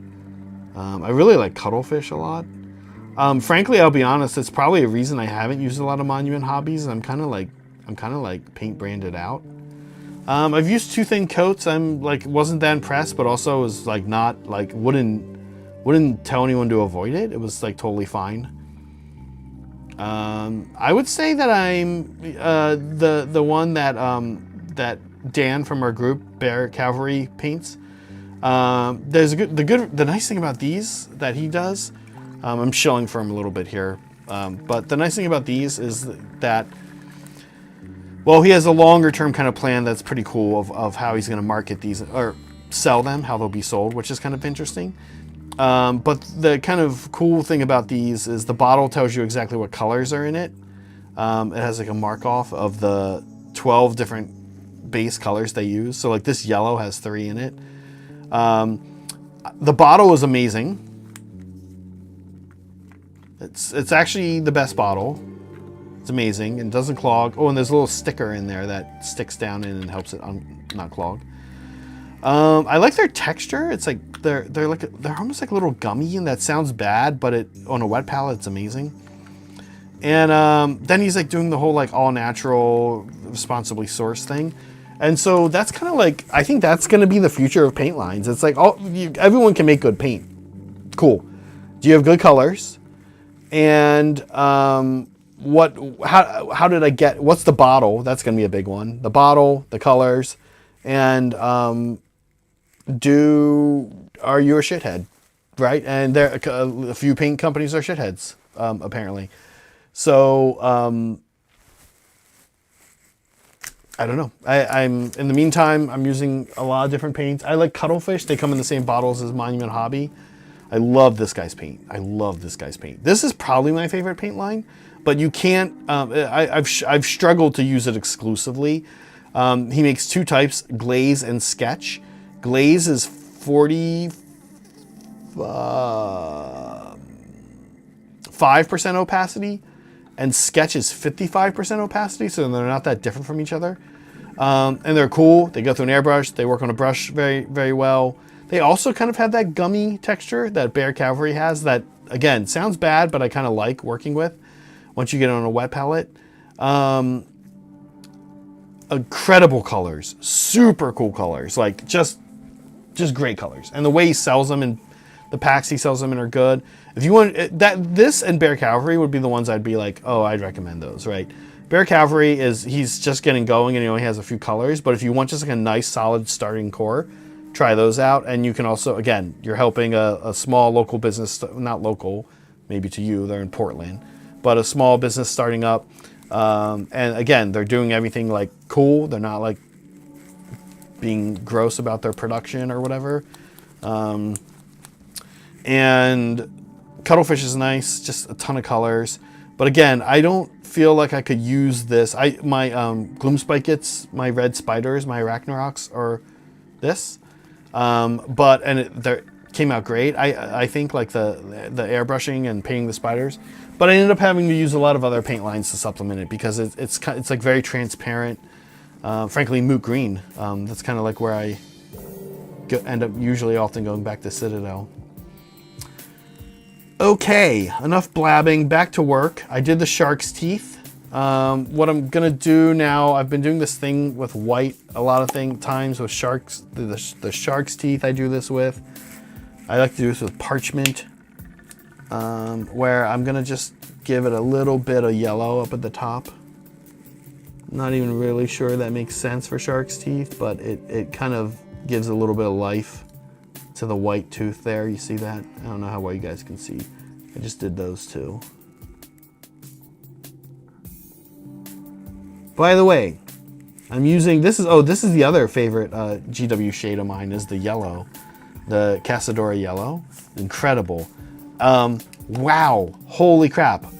People like to wash their gold with different colors, including purple. I was never so much of a fan of washing gold with purple. It's a particular look that sometimes you do want, I understand.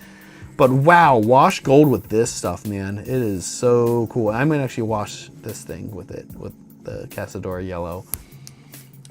Washing, you would be like, that. I don't need to do that. That doesn't make sense. It's already gold. It's already yellow. Why would I wash it with Casadora yellow? It's a really cool look. It makes like a very vivid, it's cool. It's cool. But I'm trying to decide, I don't think it's what I want here. I think I actually just want to use my normal blue glaze, for the Deepkin. But I did it for, when I paint the black Talons, I was trying to kind of match the box art a bit, and I was trying to do, just get the gold a little bit different. Our Stormcast aren't gold, our Stormcast are silver. So I kind of had this opportunity to, match box art, kind of fun.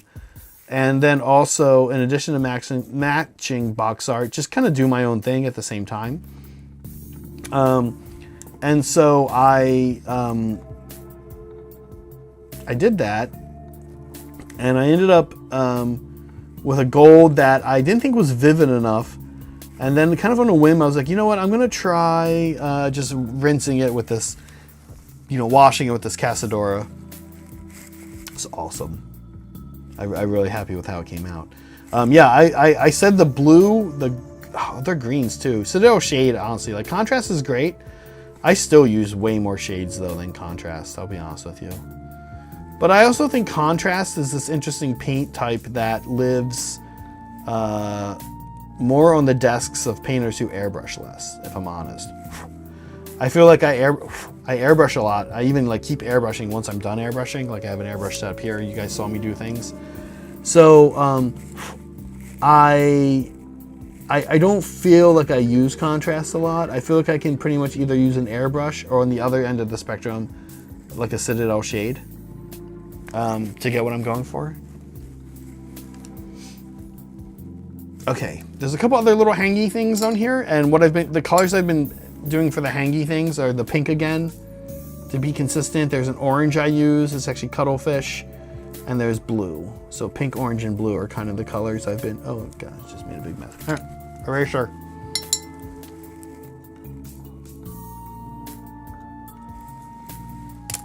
There we go. How are we doing on time? I'm over, okay. Well, I'm gonna keep going.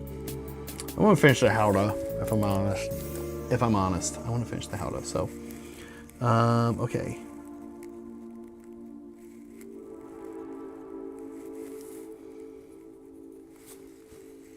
Meg and I are playing a game later today. She wants some practice with Beastclaw Raiders. I hate to be boring and keep playing the Deepkin on practice games. But I need Deepkin practice. Really need Stormcast practice, honestly. But that's like, when you're supposed to get good at one thing, but you really want to keep just doing the other thing. That's kind of where I'm at right now. I will say I have been enjoying Stormcast more. We have so much to add to that army, our studio army.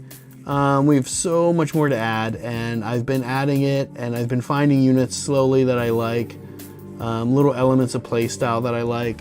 I'm really loving Hordecast is like going to be my thing, I've decided. So I'm excited to start building and painting up like 20 Vindictor or Liberators. Yeah, 20 Liberators in 2 groups of 10 and 20 Vindictors in 2 groups of 10 is kind of like my core, I've decided, that I'm going to be building towards, so I can have, just Hordecast. And then I'm also painting up, I'm super excited for the Warrior Chamber Stormstrike Paladors. Super excited for the Paladors. Our Stormcasts are silver and red, like red capes mostly, silver armor. And I'm gonna paint the Palador animal themselves like a mint color. I love like vivid red and mint together. Mint, red, black, white, silver. That's like the color palette. I love that color palette. So I'm really excited for the Stormstrike Paladors also. They're super cool too. They'll probably make me take some 5-man squads of my Hordecast, which I think is even better. So I'll probably do like 20 Liberators, 10 Liberators, 5 Liberators, 5 Liberators. Then I think the Vindictors I'll still keep in blocks of 20. But once one of the Liberator squads is destroyed, then the Paladors are just like get so much better for the rest of the game. They get fights first for the rest of the game after that. Crazy. And the other thing in the list is 12 Prosecutors, which I love. So yeah, I have a list I'm building toward for Stormcast. I'm very excited to run on stream. And it's cool. I like it. I don't think it's like anything else other people are doing. And of course, competitively speaking, I actually think it's interesting. I think it could do well. It's probably not it's probably not the optimized, math hammer it all out and arrive at an answer. But I think it is going to be good, and I think it will do well. So I'm actually a little excited to get that going. But yeah, no fear, Elijah. To be honest with you, I'm super enjoying the Deepkin. I'm still enjoying the Daughters. I haven't played my Nighthaunt in a little while, and I'm kind of I do miss them a little bit. I do like Nighthaunt. I haven't played my spiders in a while. We've not been doing a lot of Gloomspite recently, but we will be. I'm happy to see that my spiders are pretty much untouched. I thought they were pretty fine for 4th ed rules, so I'm not really feeling too in the dump about them not changing much. If I'm honest, I'm okay. Like even points basically are exactly the same. I think I am being nudged to do a mixed arms because of the way the moon now works. But I'll be honest, kind of also not really. Like you still really don't have to. If you think about it, the way you used to play is you largely got the benefit of the moon because of the train piece and the moon spell itself. Skragrott used to give it in 3rd edition. He doesn't do that anymore. But you pretty much largely had the moon going for you most of the time anyway. And then when you didn't, right? Like you didn't have it. Okay. Like that's, I mean, now you sort of just have, this bizarre, like weird take where everyone's like, oh, I got to do mixed arms because I have to be utilizing the moon fully all the time, you know, and I guess that's good. And I think mixed arms for Gloomspite Gits actually is good. And I kind of think weirdly, one, I'm continuing, no one's doing it because no one owns any Spider Fang. But I'm still insisting that a Web Spinner Shaman on Ragnarok is amazing. One of the best units in the book. Leaders in the book. War parties are quite good. Again, one of the best monsters in the book. And frankly, Spider Riders are pretty good for what you get. I sort of weirdly think Spider Fang is kind of in a good spot in the new book, mixed in with other things or by itself will just be fun. I'll do both on stream. Everyone's pointing out that anything mixed with trolls is interesting, and that makes sense because goblins kind of fundamentally do one thing and trolls do a very different thing that goblins aren't good at doing, which is surviving and hitting very hard. The goblins tend to just move faster. Kind of soups, yeah. I mean, in general, the moon is just kind of like a little bit less happening. And this is what this is what I'm in the near future. You know, ideally, we're getting books and stuff early and showing things early. That's a good place to be as a YouTube channel. But I have to say, I haven't minded not being in the fray of everyone freaking the hell out over every new war tome or battle tome that's dropped for Age of Sigmar, because at this point I don't understand why the surprise. We like, first of all, everyone saw the Stormcast and the Skaven one were just little changes and updates. Then the Slaves of Darkness one came out and everyone acted like it was totally different from the index. And quite frankly, it's not. It's really not that different. They redid some clunky rules. And that's about it. And they got things added, just like the Skaven and the Stormcast. I think that's what people should be expecting in 3rd ed. It's gonna be small changes. It's going to be additions to filling in gaps with endless spells and with train pieces. I'm just like, I'm surprised. No, Soups, I totally agree with you, but I'm not saying you're doing this, but I don't know why anyone's surprised anymore. And I don't know why anyone's disappointed. Like, this is great. Like, how long have we complained about Games Workshop and codex creep? I mean, that's such a thing, like, right? We always complain about codex creep. And now Matt Rose is doing kind of the opposite of codex creep, which is like, hey, that thing you've been playing with where, where all the books are like mostly in that 45-55 win rate percentage and the game's really balanced. Think of it this way. How many times, in addition to not liking codex creep, have we said, why don't they just release all of the books at once?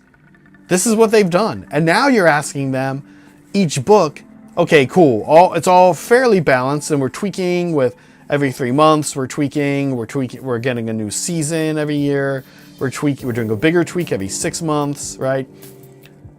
So why are we then expecting battle tomes to come in and be totally different? That's codex creep, right? That's exactly what we don't want. We want a big drop, we want it balanced, and we want it tweaked over the next 3 years.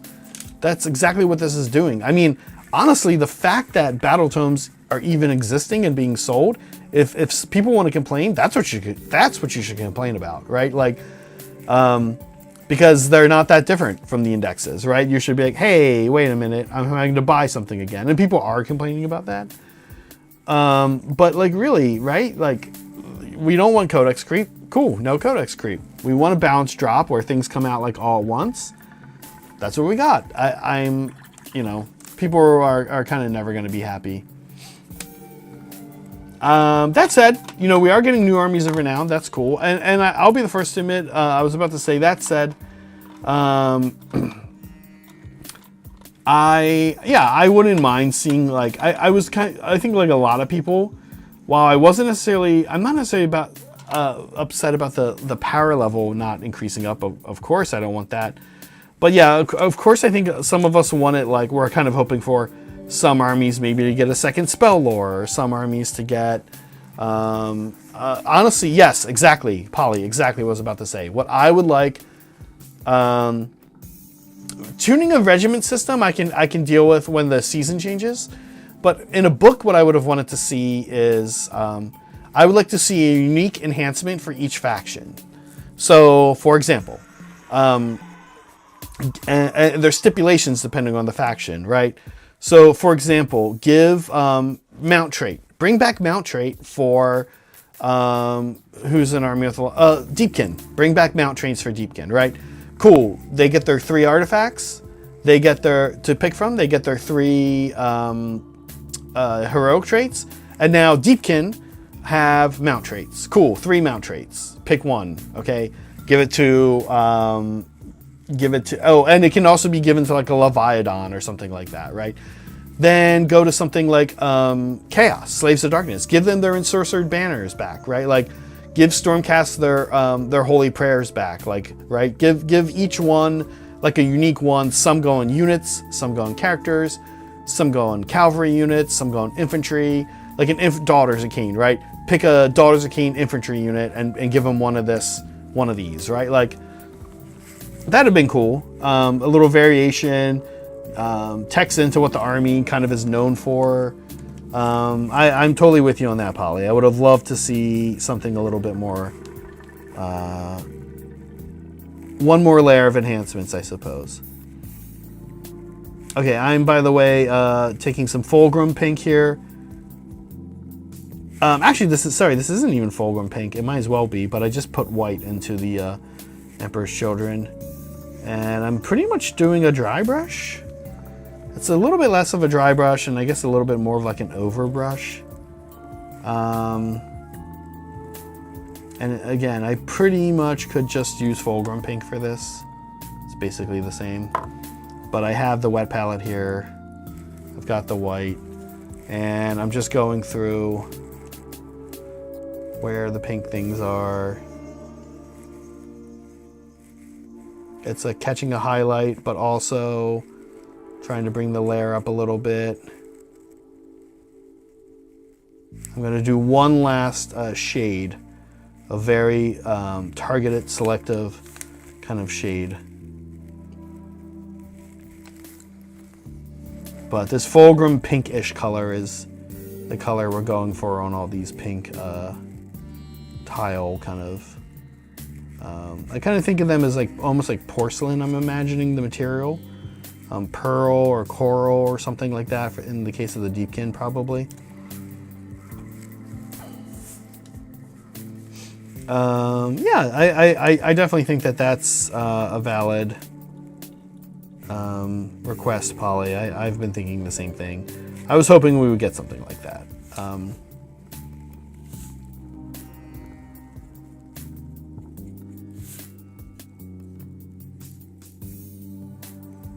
It'd be cool, right? You could also highlight certain things. So, for example, something that, let's say the Seraphon book comes out. I think a wing of the Seraphon that currently race in the Seraphon that currently are like a little bit behind everyone else are the Saurus. Agrodons are cool. People like Agrodons, but they're kind of like, you look at Agrodons compared to Kroxigors, and you look at all the ways that army has to get bonus movement. And I think you kind of come to the conclusion that Kroxigors are just better. So give like a 3 enhancement pick that's like Marshall, Marshall whatever, blah blah blah, and it's like put only on a Saurus warrior. Like, so if you don't take any Sauruses, you don't get this enhancement, right? But otherwise, you're like, cool. Well, now I'm gonna take a Carnosaur, or now I'm gonna take the foot Saurus leader or whatever, and a unit of Saurus Guard, which I think people are still taking.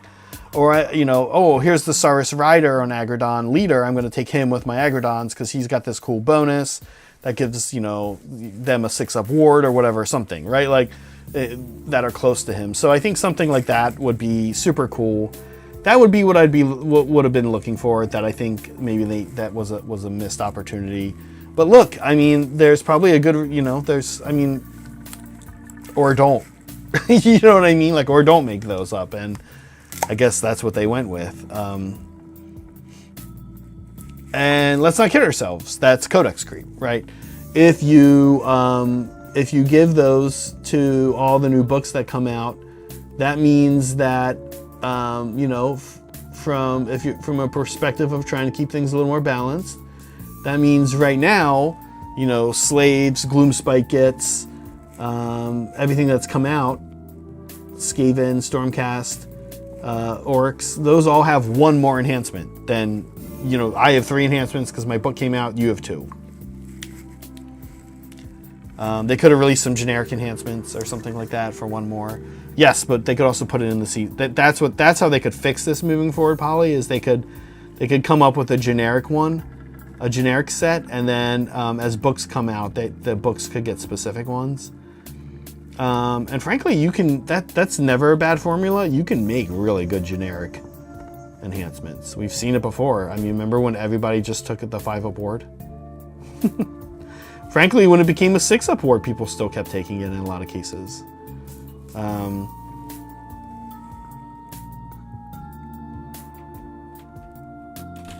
Yeah.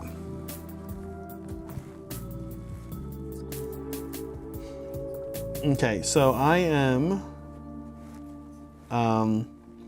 closing in here, I think, on being very close to being finished, having the howdah where I want it. We might go ahead and put it on the turtle and see how it's looking. And then we'll put some elves on it, and they won't be finished, of course, but we can get a sense of how this is coming along. That needs a little bit of highlighting, but I just put stuff on it. And like I said, I need to do the gems, which again, I think I'm leaning like a chartreuse for the gems. A chartreuse. Get it, guys? Shark instead of chartreuse. Because of the sharks, because of the Deepkin and the eels, and because they do the shark and the underwater, the water stuff, all the water themes that they have with their water and the sharks and stuff. All right, let's see. Where are these elves? There's 1, a 2, a 3, a 4. Here we go. Cool. Okay, here we go. Let's build our little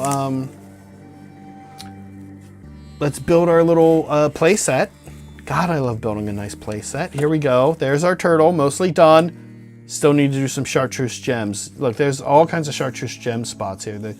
A lot of them are in the straps, which I think are going to bring the straps to life a bit. Straps are kind of lacking right now. Okay, then here comes the howdah. It goes right there like that. Super happy I did the white tile. I think that's the right call. Pink's looking good. I'm loving it. Loving the skin drum. Pretty good. I'm pretty happy with this. Okay, now, next week, and I might not get all these guys done. This is actually going to be the time-consuming part. Next week, we've got the boss, or the pilot. He goes there like that. Okay, we'll build our playset here.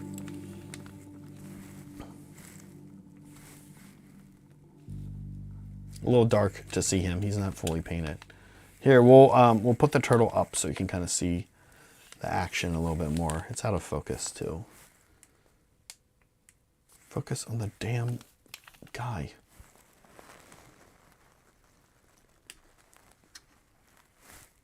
Ack.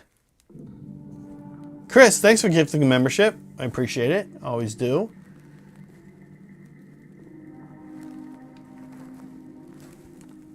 Okay, there he is. Actually, pretty cool. Meg, sorry, I'm playing Deepkin again. I need to get my reps in. I won't only ever always play Deepkin. By the way, holy crap, this guy's so cool. If people are not using this terrifying Void Drummer in Drukhari conversions, I don't know, even know what you're doing. This guy is the scariest freaking Deepkin there is. And Deepkin are kind of a scary faction. I mean, they come and steal your souls. So, okay, there's him. He's pretty cool. And then we got the lady elf shooter has like a cool her mask is very different than everybody else's. It kind of looks like a cat. So I don't know what's going on with that, but I like it. She's like a sea cat lady. Okay, there we go. She goes there. And then dude, the gentleman elf, he has the traditional Achillean hat helmet. He goes here like so. And our play set has been completed.